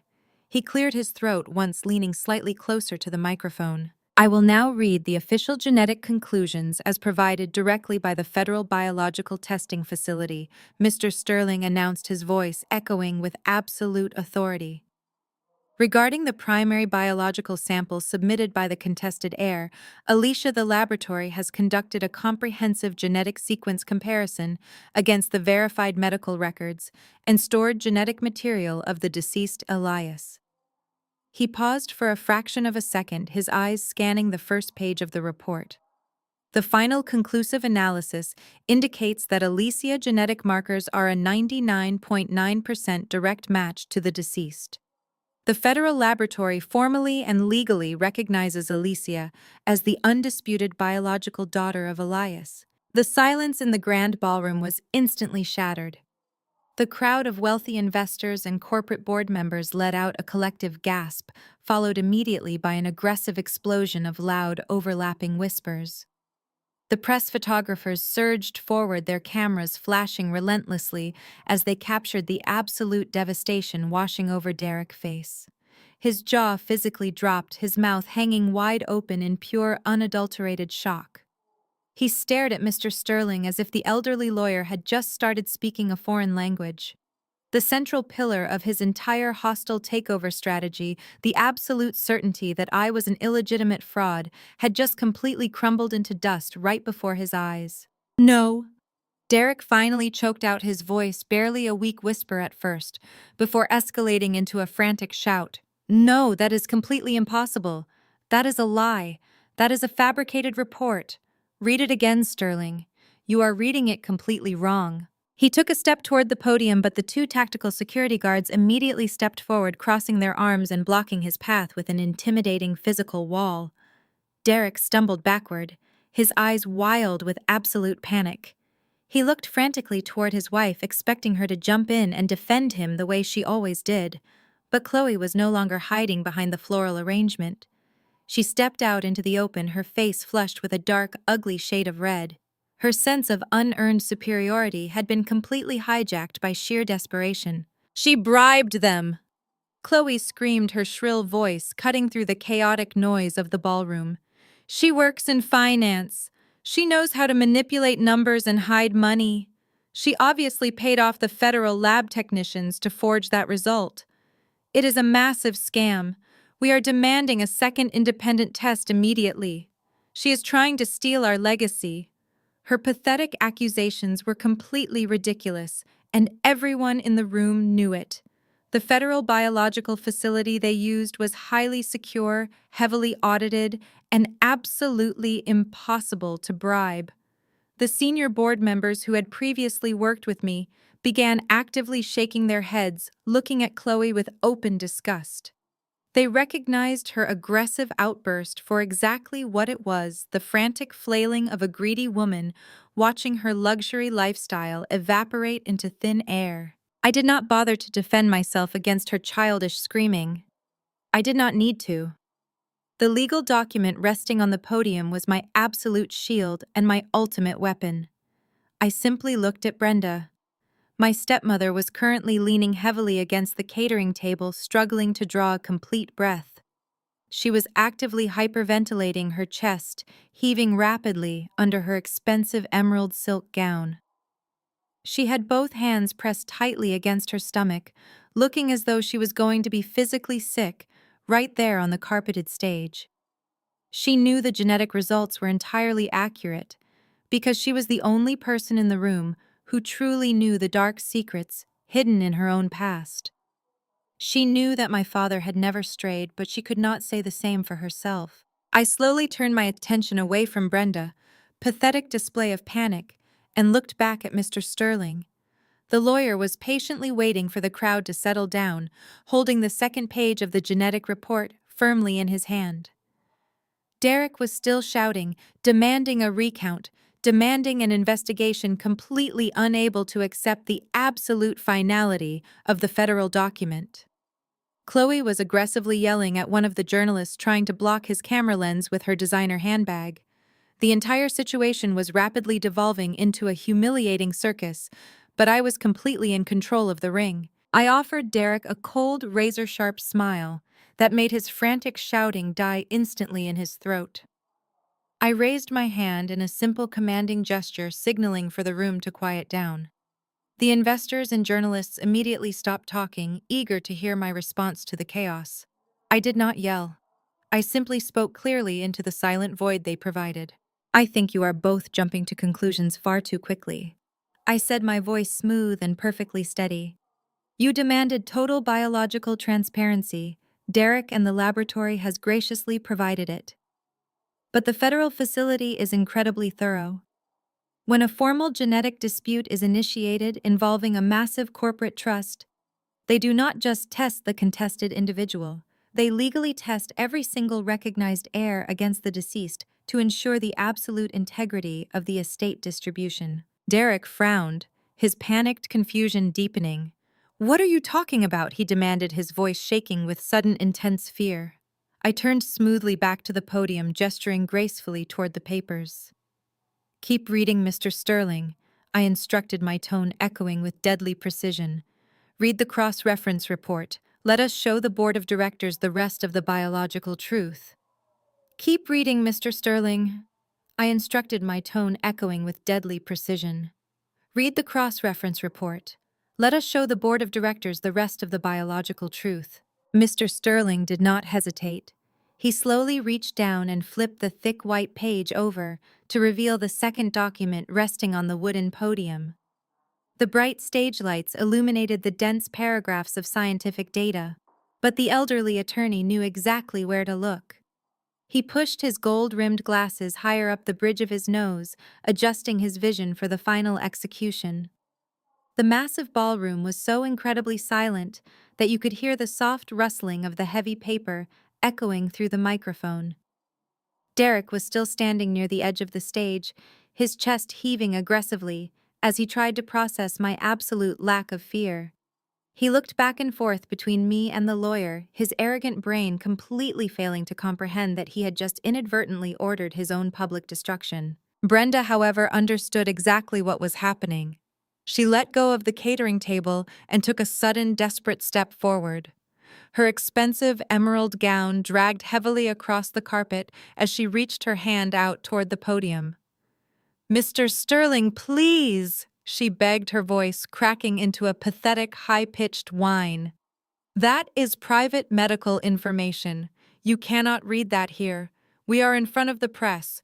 This is a private family matter. I stepped directly into her path, physically blocking her from reaching the lawyer. You made this a public matter, Brenda, I said, my voice projecting clearly over the microphone. You invited the journalists. You invited the corporate investors. You wanted a highly public spectacle to celebrate your stolen victory. Now you are going to stand there and listen to the music you decided to play. Mr. Sterling completely ignored Brenda, frantic pleading. He looked down at the second page of the Federal Laboratory Report and began to read aloud. As previously stated, the Federal Biological Testing Facility adheres strictly to the comprehensive review protocols mandated by Clause 4 of the Elias Trust. He announced, his voice cutting through the heavy tension like a surgical scalpel. When any primary heir initiates a formal biological dispute against another, the laboratory is legally required to collect and cross-reference genetic material from all registered beneficiaries. This protocol ensures the absolute integrity of the estate distribution and permanently resolves all potential biological claims. Derek frowned deeply, running a trembling hand through his perfectly styled hair. He still did not understand. He thought the cross-reference was just legal jargon, a meaningless bureaucratic formality. So what? He snapped aggressively, trying to regain control of the room. You tested me too. I am his son. I am the vice president of his logistics company. Read the report and tell this lying fraud to pack her bags. Mr. Sterling looked up from the paper. He did not look at Derek. He slowly turned his head and locked his cold, uncompromising gaze directly onto Brenda. The stepmother froze completely, her eyes wide with sheer, unadulterated terror. She looked like a deer trapped in the blinding headlights of an oncoming freight train. However, Mr. Sterling continued, his tone dropping into a deadly serious register. The laboratory analysis of the secondary genetic sample yielded a highly irregular result. The test was conducted 3 separate times by senior federal technicians to completely eliminate any possibility of mechanical error or sample contamination. The crowd of wealthy investors leaned in collectively. The journalists stopped taking photographs, their fingers hovering over the shutter buttons, completely captivated by the escalating drama. The silence was absolute and suffocating. Mr. Sterling pushed his glasses up his nose one final time and delivered the ultimate fatal blow. Mrs. Brenda, he said, his voice booming loudly through the massive speakers. According to the absolute scientific certainty of the Federal Biological Testing Facility, the genetic markers belonging to your son Derek show a 0% match to the medical records of the deceased Elias. The words hung in the air for a fraction of a second before the entire grand ballroom violently erupted. It was an explosion of pure chaotic noise. Board members gasped loudly, covering their mouths in absolute shock. The journalists practically trampled over each other, rushing toward the front of the stage, shouting aggressive questions and firing their camera flashes in a blinding, continuous strobe effect. The massive corporate scandal of the decade had just unfolded right in front of their eyes. Brenda, the grieving widow, the woman who had spent the last 30 years parading around the estate, acting superior to everyone else, was officially exposed as a total fraud. She was the one who had an affair 3 decades ago. She was the one who became pregnant by another man and passed the child off as the sole legitimate heir to a logistics empire. She had actively stolen my father's love and his money, building an entire lavish lifestyle on a disgusting foundation of absolute lies. Derek stood completely frozen. His arrogant, hostile expression simply melted right off his face, leaving behind a blank, empty canvas of complete shock. A 0% match. The words echoed repeatedly through the chaotic noise of the room. He was not the golden child. He was not the rightful heir to the logistics empire. He was the actual illegitimate stray. He was the product of his mother's secret affair, the exact thing he had so aggressively accused me of being just 20 minutes earlier. He slowly turned his head and looked at Brenda. His mother was currently collapsing onto the stage floor, unable to support her own physical weight anymore. She covered her face with her trembling hands, sobbing loudly as the camera flashes continuously illuminated her total public ruin. Mom Derek whispered the single word barely escaping his lips. It was not an angry shout or an aggressive demand. It was the soft, broken sound of a man watching his entire reality shatter into a million irreparable pieces. "Tell them they are wrong," he pleaded, stepping toward her, his hands shaking violently. "Tell them it is a mistake. Tell them I am his son." Brenda could not answer him. She just stayed on the floor weeping hysterically, unable to look her own son in the eyes. Her complete silence was the absolute loudest confession anyone in the room could have ever heard. I stood near the podium watching the golden child completely fall apart. He had dug a massive grave hoping to bury me alive, but he had blindly jumped straight into it instead. I did not feel a single ounce of pity. The grand ballroom was no longer a corporate gala, but an active crime scene of shattered reputations. The sheer volume of the press corps was deafening. Journalists pushed against the tactical security guards shouting aggressive questions, trying to get a clear quote from the exposed widow. Camera flashes illuminated the stage in a harsh, unrelenting strobe light casting long, distorted shadows across the carpet. Derek remained frozen for only another fraction of a second before the blinding reality of his illegitimacy finally snapped his fragile mind completely in half. His profound shock instantly mutated into a violent, uncontrollable rage. He lunged forward, closing the short distance between himself and his mother.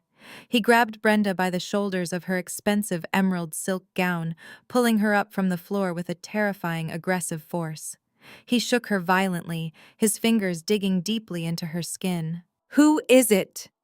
Derek screamed, his face inches from hers, his voice entirely raw and feral. "Who is my father, Brenda? Tell me right now. You told me I was the heir. You told me this entire company belonged to me. You made me look like an absolute fool in front of the entire corporate board." Brenda could not articulate a single coherent word. She just wailed helplessly, her carefully constructed high society persona completely dissolving into a pathetic puddle of mascara and tears. She tried to pull away from his bruising grip, but Derek only shook her harder, screaming so loudly, his vocal cords sounded like they were tearing. He was completely unhinged, violently demanding answers from the woman who had just effectively bankrupted him in front of the entire city of Chicago. While Derek was aggressively interrogating his weeping mother, Chloe was standing a few feet away, processing the catastrophic shift in her own reality. I watched her perfectly manicured hands drop to her sides. The color returned to her pale face, replaced by a cold, calculating, and utterly ruthless expression. Chloe did not love Derek. She loved his black credit card. She loved the sprawling suburban estate, the custom designer wardrobes, and the social power that came with the logistics empire. She had tolerated his arrogant temper and his gambling habits exclusively because she believed he was the golden ticket to a multi-million-dollar fortune. Now that the federal laboratory had officially ripped that golden ticket to shreds, Derek was entirely useless to her. He was worse than useless. He was a massive liability. Derek suddenly dropped his mother, letting Brenda collapse back onto the carpet in a sobbing heap. He turned wildly toward his wife, reaching out his hands desperately, seeking a lifeline. "Chloe, we have to get our lawyers," he stammered, his chest heaving. "We have to fight this. We will sue the laboratory. We will sue Alicia. You know people. Call your family attorneys right now. We can still fix this." Chloe did not reach for her phone. As Derek stepped toward her, she recoiled violently, throwing her hands up to physically block him from touching her. "Do not take another step toward me," she hissed, her voice dripping with pure, unadulterated disgust. Derek stopped dead in his tracks, looking at her as if she had just slapped him across the face. "Chloe, what are you doing?" he asked, his voice trembling with panicked confusion. "I am your husband."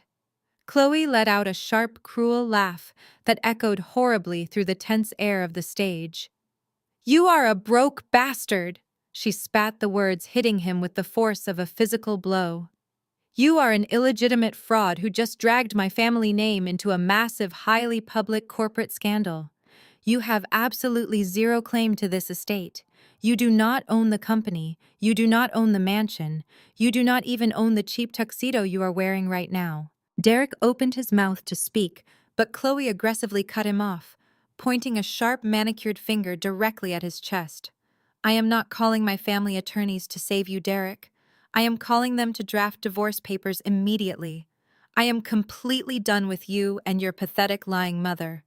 Do not ever speak to me again. She turned on her designer heel and began to march off the stage, completely abandoning him in the middle of his spectacular downfall. Derek was left standing entirely alone, entirely exposed and entirely destroyed. The camera shutters continued to fire, capturing every agonizing second of his ultimate rejection. I stood silently at the wooden podium, completely separated from their chaotic implosion. The tactical security guards maintained their firm perimeter, ensuring none of the aggressive reporters could reach me. I reached down to the small side table where I had placed my crystal flute of vintage champagne earlier. I picked up the delicate glass, feeling the cool condensation against my fingertips. I brought the rim to my lips and took a slow, deliberate sip. The champagne tasted absolutely exquisite. I watched the rats turn on each other with absolute detached fascination. Brenda was still sobbing on the floor, ruined by her own 3 decades of deceit. Derek was staring blankly at the exit doors where his wife had just disappeared, completely broken by his own blinding arrogance. Chloe was fleeing into the night, desperately trying to outrun the financial ruin she had actively helped create. They had spent years making my life a living hell, constantly reminding me that I was an outsider, a stray, a charity case who did not belong in their wealthy world. They had pushed me out, tried to blackmail me, and attempted to steal my birthright. But in their desperate, greedy rush to bury me, they had handed me the exact shovel I needed to bury them instead. I did not have to scream or throw a tantrum or resort to cheap emotional manipulation. I simply let the undeniable truth do all the heavy lifting. I took another slow sip of my champagne, my eyes scanning the silent, shocked faces of the corporate board members. They were looking at me with a newfound sense of profound respect and genuine fear. I had proven exactly who the real opportunists were, and I had successfully protected the logistics empire from a complete financial disaster. But the night was not quite over yet. The biological revelation was certainly the most dramatic event of the evening, but it was not the final legal nail in their collective coffin. Mr. Sterling was still standing quietly beside me, holding the thick leather-bound folder containing my father's original foundational trust documents. I lowered my champagne glass and gave the elderly attorney a subtle nod. It was time to deliver the final killing blow. It was time to deliver the final killing blow. Mr. Sterling opened the thick leather-bound folder resting securely on the heavy wooden podium. He did not pull out another freshly printed modern laboratory report to show the crowd. Instead, he carefully extracted a thick stack of slightly yellowed parchment paper. The historical document looked incredibly old, its edges worn from decades of safe storage in the secure underground vault of his downtown law firm. It was bound together by a thick blue legal ribbon and bore the unmistakable heavy wax seal of a state notary public from 35 years ago. Brenda looked up from the stage floor, her tear-streaked face twisting into a desperate mask of complete and utter confusion. She had spent the last 30 years firmly believing she had successfully outsmarted my father, manipulating his wealth and securing her permanent position as the untouchable matriarch of our family. She had completely forgotten about the very first legal document she ever signed before putting on her expensive diamond wedding ring. Mr. Sterling adjusted his microphone and looked out over the chaotic ballroom. His calm, authoritative voice instantly cut through the loud murmurs, forcing the frantic crowd back into a captivated silence. While the biological revelation we just witnessed is undeniably tragic on a personal level, it triggers a highly specific legal mechanism within the foundational estate documents, Mr. Sterling announced to the room.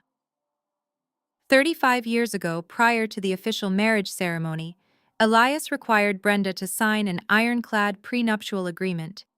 This was not a standard, easily contested template contract. It was a highly customized legal document drafted by our senior partners, specifically designed to protect the massive logistics empire from any potential marital deceit or hostile financial takeover from within. Brenda gasped loudly, clutching her chest as the repressed memory of that ancient binding contract finally resurfaced in her panicked mind. Mr. Sterling unfolded the yellowed parchment and began reading directly from the heavily emphasized text. Under Section 4, Paragraph B, commonly referred to as the strict infidelity clause, the legal parameters established by your late husband are absolutely absolute. It explicitly states that if Brenda is ever proven through undeniable evidence to have committed adultery during the course of the marriage, she immediately and permanently forfeits any and all rights to the marital estate. This severe forfeiture includes all corporate shares, private trust funds, real estate properties, and supplementary bank accounts. The clause is entirely retroactive and completely non-negotiable under state law. Derek stood near the edge of the stage, his arms hanging limply by his sides. He looked like a man who had just been violently struck by lightning, unable to process the total destruction of his reality. "But what about me?" he whispered, his voice trembling with sheer terror. "I grew up in that mansion. I worked for the company. You cannot just cut me out completely and leave me with nothing." Mr. Sterling turned a cold, unsympathetic eye toward the broken man. "The law does not operate on personal sentiment, Derek. The foundational trust explicitly designates the transfer of generational wealth exclusively to verified biological heirs. Because the federal laboratory has officially confirmed you possess 0% genetic relation to the deceased, you are legally classified as a non-relative stranger to this estate. You are entirely removed from the trust effective immediately. You hold 0 corporate shares. You hold 0 executive authority." The magnitude of the lawyer words hit the massive ballroom like a physical shockwave. The wealthy investors exchanged stunned looks rapidly, calculating the massive financial shift that had just occurred in less than 10 minutes right before their very eyes. Mr. Sterling placed the ancient prenuptial agreement back onto the wooden podium and delivered the final absolute legal verdict. Due to the confirmed undeniable breach of the strict infidelity clause and the complete legal removal of the non-biological dependent, 100% of the $150 million estate is legally transferred to the sole verified biological heir. Alicia is now the undisputed primary shareholder and supreme executive controller of the entire logistics corporation. Brenda let out a guttural, agonizing wail that sounded far more animal than human. She completely collapsed onto her hands and knees, burying her face in the plush red carpet of the stage. Her massive financial empire, her elevated social standing, her entire wealthy identity had been entirely incinerated by her own ancient lies. She was walking out of this luxury hotel tonight with absolutely nothing. No sprawling mansion, no unlimited black credit cards, no golden child to inherit the corporate throne. She had aggressively pushed me into a dark corner, hoping to starve me out, but she had blindly triggered a legal landmine that blew her own life to pieces. I stood tall, watching the total destruction of the villains who had tormented me for decades. The journalists were frantically typing on their phones, trying to be the very first to break the massive corporate news. The board of directors were all looking directly at me, their expressions shifting from initial shock to profound professional respect. They knew I had orchestrated this entire public execution with flawless precision. I was no longer the outcast stepdaughter. I was the $150 million queen of the empire. But I was not finished yet. The immense inheritance was officially secured, but the massive corporate theft still needed to be violently addressed in front of everyone. As Brenda collapsed to her knees, wailing loudly on the carpet, I stepped directly to the microphone. I raised my right hand, signaling the security guards stationed at the back. The grand double doors were violently pulled shut, locking with a loud click. "That is not all," I announced, my voice dropping into a deadly authoritative tone. "Security, lock the doors." Derek looked up, a fresh wave of absolute terror washing over his pale face. "We need to talk about the missing trucks." The heavy brass locks of the grand double doors engaged with a sharp metallic snap, echoing like a gunshot over the terrified whispers of the crowd. The tactical security guards crossed their arms, standing shoulder to shoulder, forming an impenetrable human wall, blocking the only main exit. Panic instantly rippled through the ballroom. The wealthy investors who had just witnessed the destruction of a 30-year dynasty realized they were now locked inside with a massive corporate crime. Derek stood completely frozen on the stage, the last remaining shreds of color draining from his face as the reality of my words finally registered in his empty mind. He knew exactly what trucks I was talking about. He knew I had found the offshore accounts. But while Derek was paralyzed by his impending federal prison sentence, his wife was already executing a desperate exit strategy. Chloe was a creature of pure survival, relying entirely on her unearned privilege and her wealthy family connections to escape any form of accountability. She saw the heavy doors lock and immediately pivoted, scanning the perimeter of the ballroom for an alternative escape route. She spotted a small, dimly lit service corridor near the catering kitchens. She hiked up the expensive fabric of her designer gown and began sprinting toward the shadows, desperately trying to slip away before the legal fallout could pull her under. I tracked her movement instantly. I stepped off the raised stage, gracefully descending the carpeted steps while keeping my eyes locked onto her fleeing figure. I did not run. I walked with the steady, measured pace of an apex predator cornering its prey. Chloe had her oversized smartphone pressed tightly against her ear, her manicured fingers trembling violently as she listened to the dial tone. She reached the edge of the service corridor, practically throwing herself into the quiet hallway, away from the blinding camera flashes. "Answer the phone!" she hissed aggressively into the receiver, her voice echoing off the narrow walls. "Answer the phone right now." "Hello, yes, this is Chloe. Put my father's senior divorce attorney on the line immediately. I do not care what time it is, wake him up. I need emergency dissolution papers drafted and filed electronically tonight. Yes, tonight. My husband is a complete fraud. He has absolutely no legal claim to the logistics empire. He is completely cut off. I need to file for immediate separation and file emergency motions to freeze all of his remaining personal assets before his mother gets her hands on them. I want half of everything he has left. I want the house, the cars, and the private joint accounts. Draw up the paperwork right now, or I will have my father fire your entire law firm by tomorrow morning." She was entirely ruthless, completely ready to carve up the carcass of her marriage to save her own skin. She lowered the phone, breathing heavily, leaning her back against the cool plaster wall of the corridor, believing she had successfully outsmarted the impending disaster. She thought she was going to walk away from this massive scandal with millions of dollars in alimony and a clean slate. She was absolutely wrong. "Going somewhere, Chloe?" I asked, my voice slicing through the quiet shadows of the hallway. She physically jumped, spinning around to face me. Her eyes widened in shock, realizing I had followed her away from the main crowd. She instantly tried to reconstruct her mask of upper-class superiority, lifting her chin and glaring at me with pure contempt. "Get out of my way, Alicia," she snapped, clutching her phone against her chest. "I am leaving.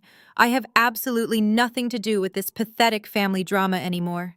I am divorcing that broke, illegitimate loser and returning to my actual wealthy family. You can have the stupid logistics company. I do not care. Just step aside and let me leave before I call the police and have you arrested for false imprisonment." I did not step aside. I stood perfectly still, completely blocking the narrow exit. I reached under my left arm and produced the thick, bright red document folder I had brought with me from my office. The folder containing the comprehensive forensic audit of Derek's disastrous fleet operations. I held it out toward her, the bold red cover contrasting sharply with the dim lighting. "Divorce him if you want, Chloe," I said, my tone dangerously pleasant. "You can sign the dissolution papers tonight. But before you call your expensive lawyers back to demand half of his assets, you really should review his actual financial portfolio." Chloe frowned, looking down at the red folder with a mixture of confusion and deep suspicion. She hesitated for a moment before aggressively snatching it out of my hand. She flipped the heavy cover open, her eyes scanning the first page of printed bank statements and offshore wire transfers. "What is this?" she demanded, her voice losing its arrogant edge. "This is a detailed forensic accounting of his secret extracurricular activities," I explained casually, leaning against the wall. "Derek has been illegally liquidating millions of dollars worth of commercial freight trucks from the corporate fleet.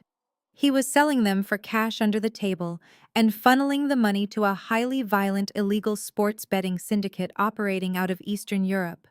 He was desperately trying to cover his massive gambling debts." Her face went completely blank. "The worst part is how he funded those offshore accounts. He took out massive high-interest personal loans from unregulated private lenders. He needed a secondary guarantor with a pristine financial background to secure the cash. You co-signed his loans. You are now legally on the hook for $4 million in syndicate debt. Have fun in bankruptcy court." The red folder slipped from her trembling hands, hitting the floor. Chloe dropped to her knees, bursting into hysterical, ugly tears. Her life was completely over. I walked away, leaving her sobbing in the cold, dark shadows. I did not look back. Chloe was entirely removed from my chessboard, completely neutralized by her own unbridled greed and the massive financial anchor she had willingly tied around her own neck.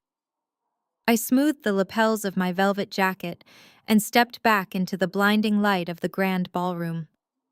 The atmosphere had shifted from chaotic panic to a strange, heavy silence. The wealthy investors and journalists were still locked inside, but they had retreated to the far edges of the room, giving the center stage a wide berth. They were watching a Greek tragedy unfold in real time, and they knew better than to interfere with the final act. I walked back toward the front of the room where the tactical security guards were maintaining their strict perimeter. Derek was no longer standing. He had collapsed into a nearby chair, staring blankly at the polished marble floor. His mind had completely shut down, unable to process the sheer volume of his absolute ruin. He was a shell of the arrogant man who had slammed a plastic testing kit onto a mahogany table just 48 hours ago. But I was not finished with my house cleaning. I turned my attention to the foot of the stage. Brenda was still on the carpet. The emerald silk gown she had specifically chosen to project power and wealth was now stained with spilled champagne and wrinkled beyond repair. Her expensive diamond necklace hung crookedly against her collarbone. When she heard the sharp, rhythmic click of my stilettos approaching, she looked up. Her eyes were completely bloodshot, her mascara running down her cheeks in thick, dark lines. The moment she saw me standing over her, a new wave of absolute desperation washed over her face. She did not try to stand up and face me with dignity. Instead, she did something that entirely stripped away whatever tiny fraction of respect the room might have still held for her. Brenda physically crawled across the floor. She dragged herself over the plush red carpet, reaching out with trembling manicured hands and wrapped her fingers around the hem of my tailored trousers. "Alicia, please," she begged, her voice a wet, pathetic gasp. "Alicia, you have to listen to me. You have to understand. It was one single mistake 30 years ago. I was lonely. Your father was always working, building the company. I was so young, and I made a terrible mistake. But I stayed. I built this family. I raised you." I stared down at her, feeling a profound sense of physical revulsion. She was actually trying to rewrite history again, even while completely cornered. "I raised you like you were my own biological daughter." Brenda sobbed, her tears soaking into the fabric of my suit. "I made sure you had everything. I loved Elias. I truly loved him. You cannot just throw me out onto the street. You cannot erase 30 years of my life. I am your mother, Alicia. Please show some mercy."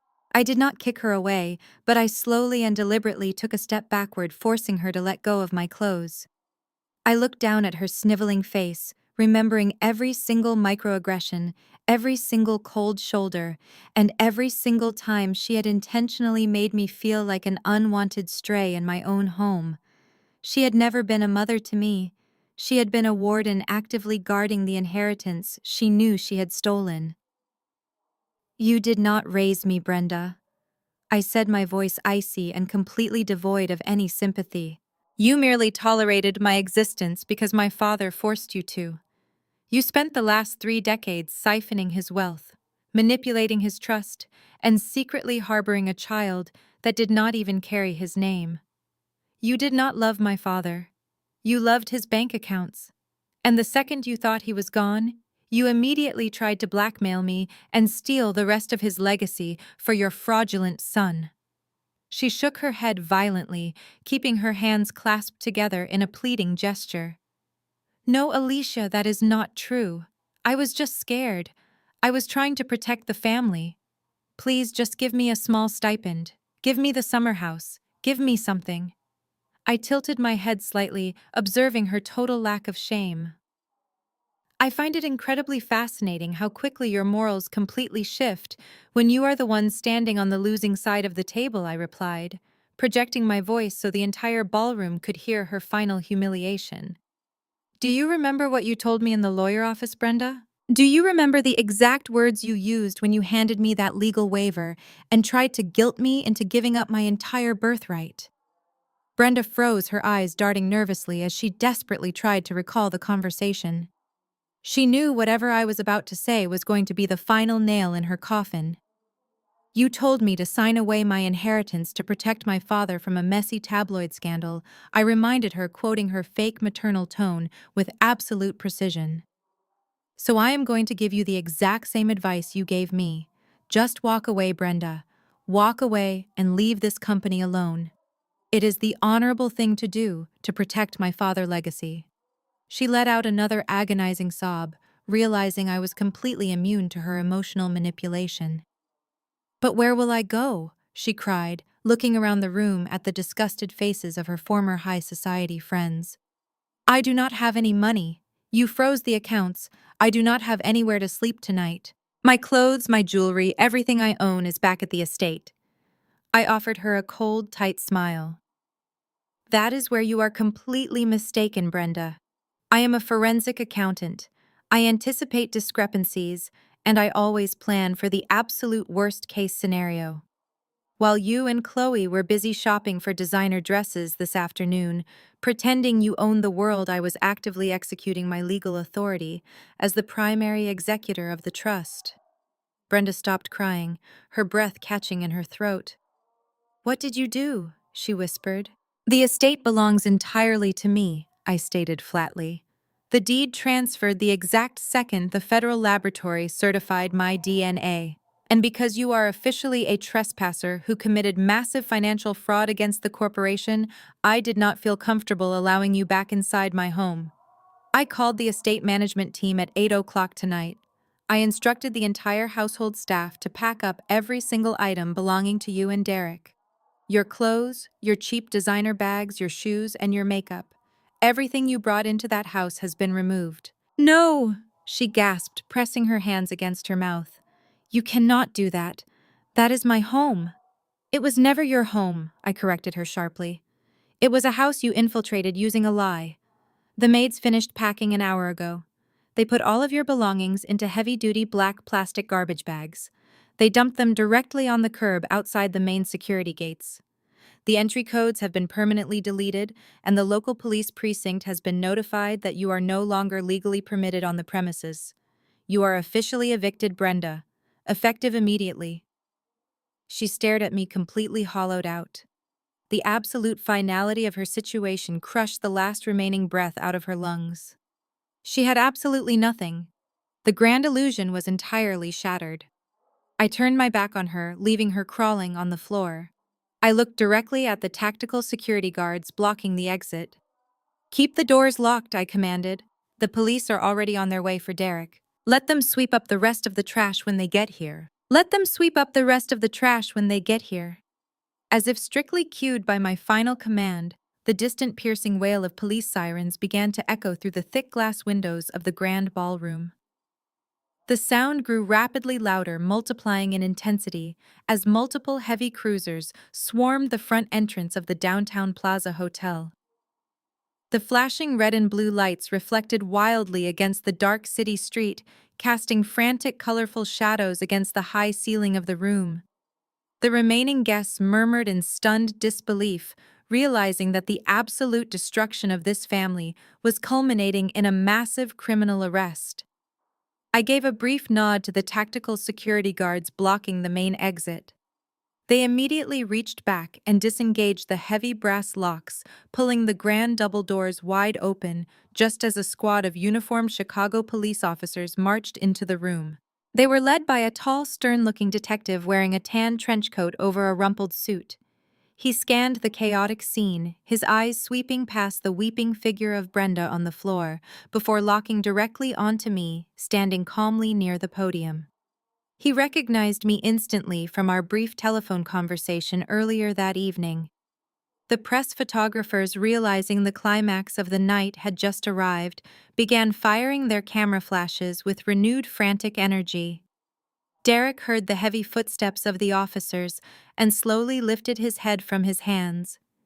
His bloodshot eyes widened in absolute primal terror as he watched the uniformed men walking purposefully down the center aisle of the ballroom. His earlier arrogant hostility, his demands to be treated like a powerful corporate king, had entirely vanished. He was now just a terrified, desperate man watching his entire life completely evaporate. Derek tried to stand up from his chair, but his legs completely betrayed him. He stumbled forward, knocking over a silver tray of empty champagne glasses that shattered loudly across the marble floor. "Wait," he croaked, his voice cracking pathetically. "Wait, you do not understand. There is a massive misunderstanding here. I did not do anything wrong. I am the vice president of fleet operations. I am a legitimate businessman. You cannot just march in here and arrest me." The lead detective ignored his frantic babbling entirely. He walked straight past Derek and stopped directly in front of me. "Good evening, Miss Alicia," the detective said, his voice a low, gravelly rumble that commanded instant respect from the room. "We received your priority call to the Financial Crimes Division. You stated you had physical verified proof of a massive corporate theft taking place within the logistics empire."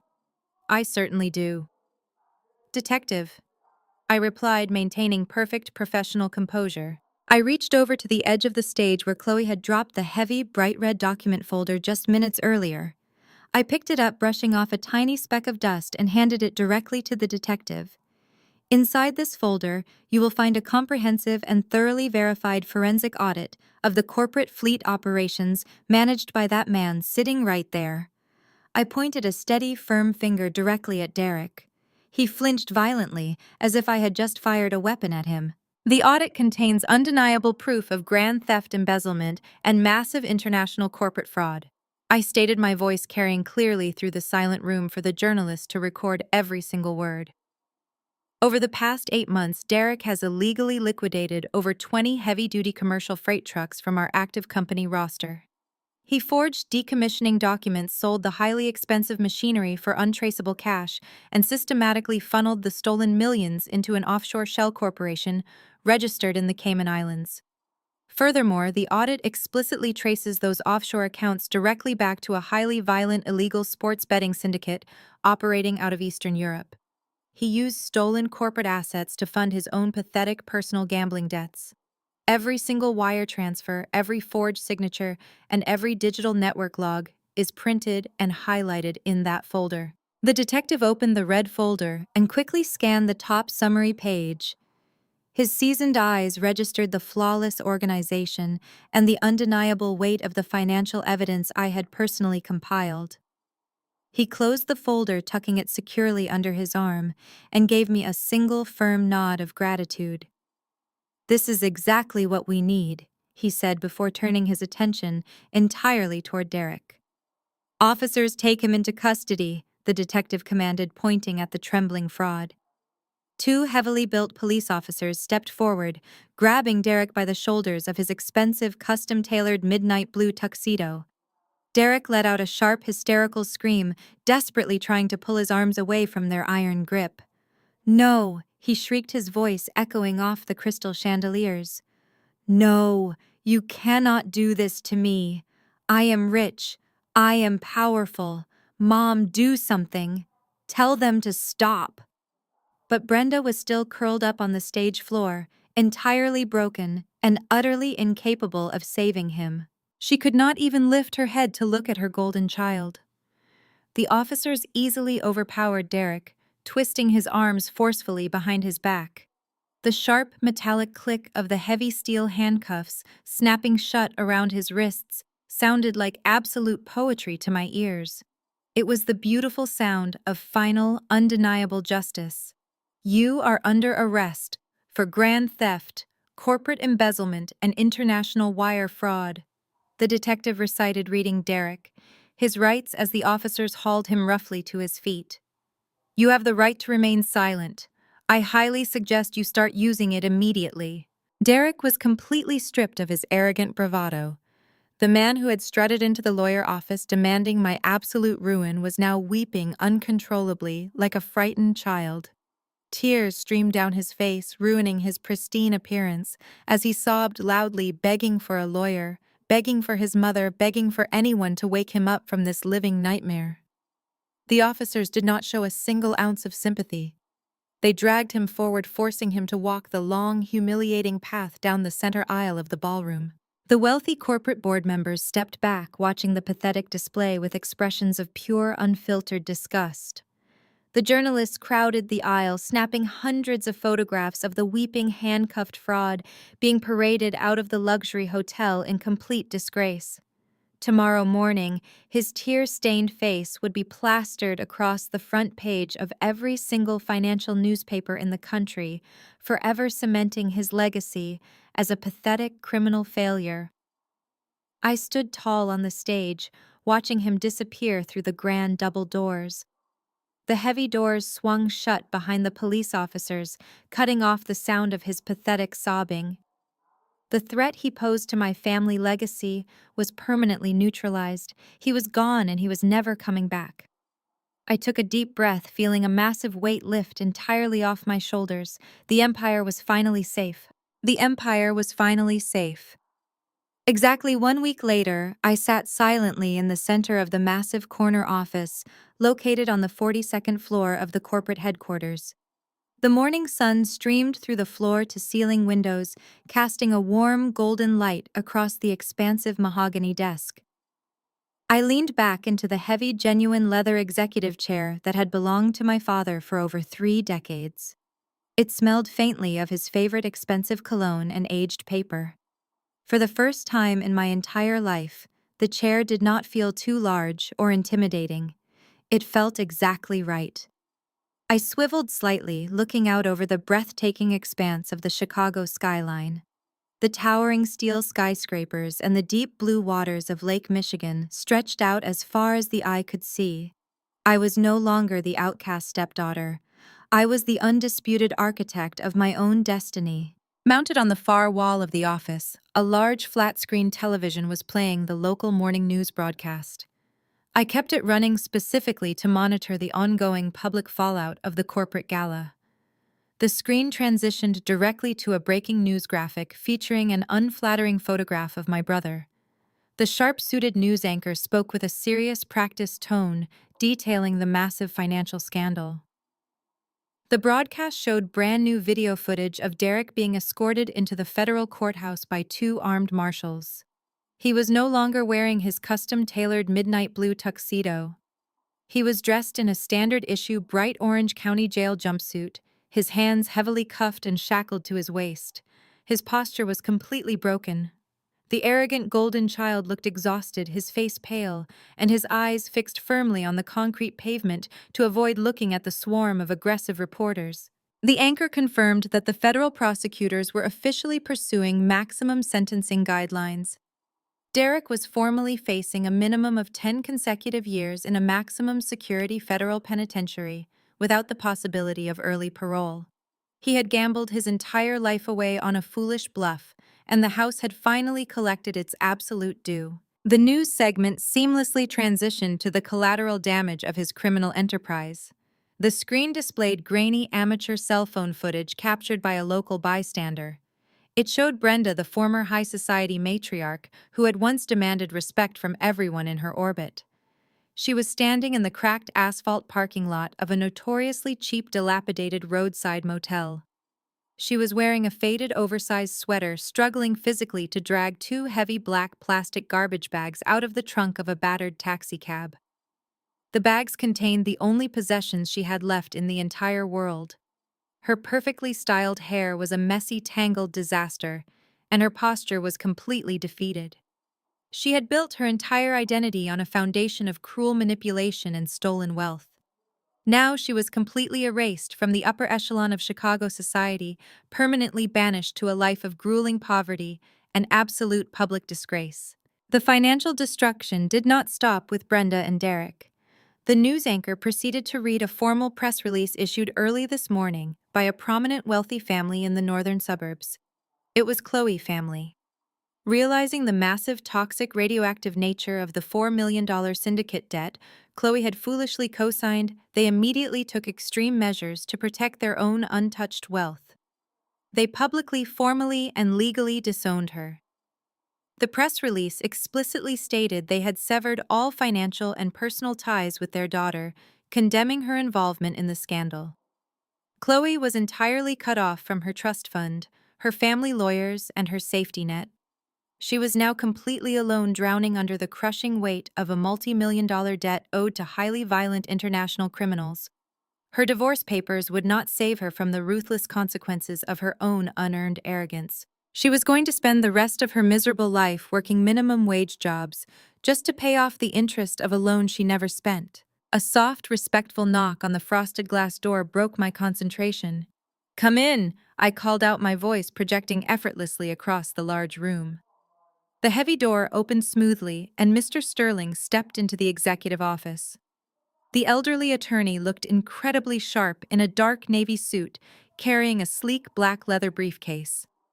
He walked across the plush carpet with a distinct spring in his step, clearly enjoying the incredibly clean resolution of the messy estate dispute. He stopped directly in front of the mahogany desk and placed the briefcase flat on the polished surface. He clicked the brass locks open and reached inside, retrieving a thick stack of freshly printed legal documents bound with a dark blue cover. He handed the heavy stack directly to me. I took the documents, feeling the substantial weight of the crisp, premium paper. "These are the finalized, notarized ownership deeds and the officially transferred corporate voting shares," Mr. Sterling announced, his tone filled with profound professional respect. "The federal laboratory results have been formally filed with the state registry, and the previous prenuptial fidelity clause has been fully executed by the presiding judge. The transition of power is absolute and legally bulletproof. The entire logistics empire, every single freight truck, every warehouse, and every corporate account belongs entirely to you." I nodded slowly, placing the finalized deeds gently onto the center of the desk. The war was officially over, and I had won absolutely everything. I looked up at Mr. Sterling, who was watching me with a mixture of pride and curiosity. "What is your first order of business, Madam CEO?" he asked, a genuine smile touching the corners of his stoic mouth. I looked down at the corner of my desk. Resting near my keyboard was the empty cardboard box of the cheap plastic drugstore DNA kit Derek had arrogantly slammed down just 1 week ago. It was the absolute catalyst for his own complete destruction. I picked up the empty box, feeling the cheap, flimsy cardboard between my fingers. A slow, cold, confident smile spread across my face. I casually tossed the empty box into the metal trash can beside my desk, listening to it hit the bottom with a hollow, insignificant thud. I looked back out the massive windows at the sprawling, limitless Chicago skyline. "We expand," I said. "Fade to black." The single most profound lesson woven throughout this compelling story is the devastating power of emotional discipline and factual strategy when confronting toxic individuals. Toxic people, especially manipulative family members, thrive entirely on chaotic emotional reactions. They constantly bait their victims, hoping to trigger anger tears or loud defensive outbursts. They want you to scream so they can easily paint you as the unstable aggressor and themselves as the innocent victims. However, the protagonist demonstrated that the absolute ultimate weapon against gaslighting and manipulation is unyielding, calculated silence. When confronted with blatant lies, financial theft, and vicious public humiliation, she completely refused to surrender her emotional control. She did not cry, she did not yell, and she did not try to passionately defend her character to people who were committed to misunderstanding her. Instead, she relied entirely on cold, undeniable facts. By stepping back and letting her abusers speak, she provided them with the rope they ultimately used to hang themselves. This powerful narrative teaches us that true strength never requires a shouting match. When you are armed with the truth, you do not need to raise your voice. Meticulous preparation, patience, and absolute emotional detachment are impenetrable shields against narcissistic attacks. The abusers in the story were ultimately destroyed not by a vengeful tantrum, but by their own blinding arrogance colliding with immovable legal and financial evidence. We must realize that we never have to participate in the dramatic chaos that toxic people desperately try to create for us. We can simply observe, gather our evidence, and strike when the timing is perfect. If you are currently facing a highly manipulative situation, choose to take a step back today. Focus strictly on documenting the undeniable facts and firmly refuse to let their toxic chaos dictate your inner emotional peace.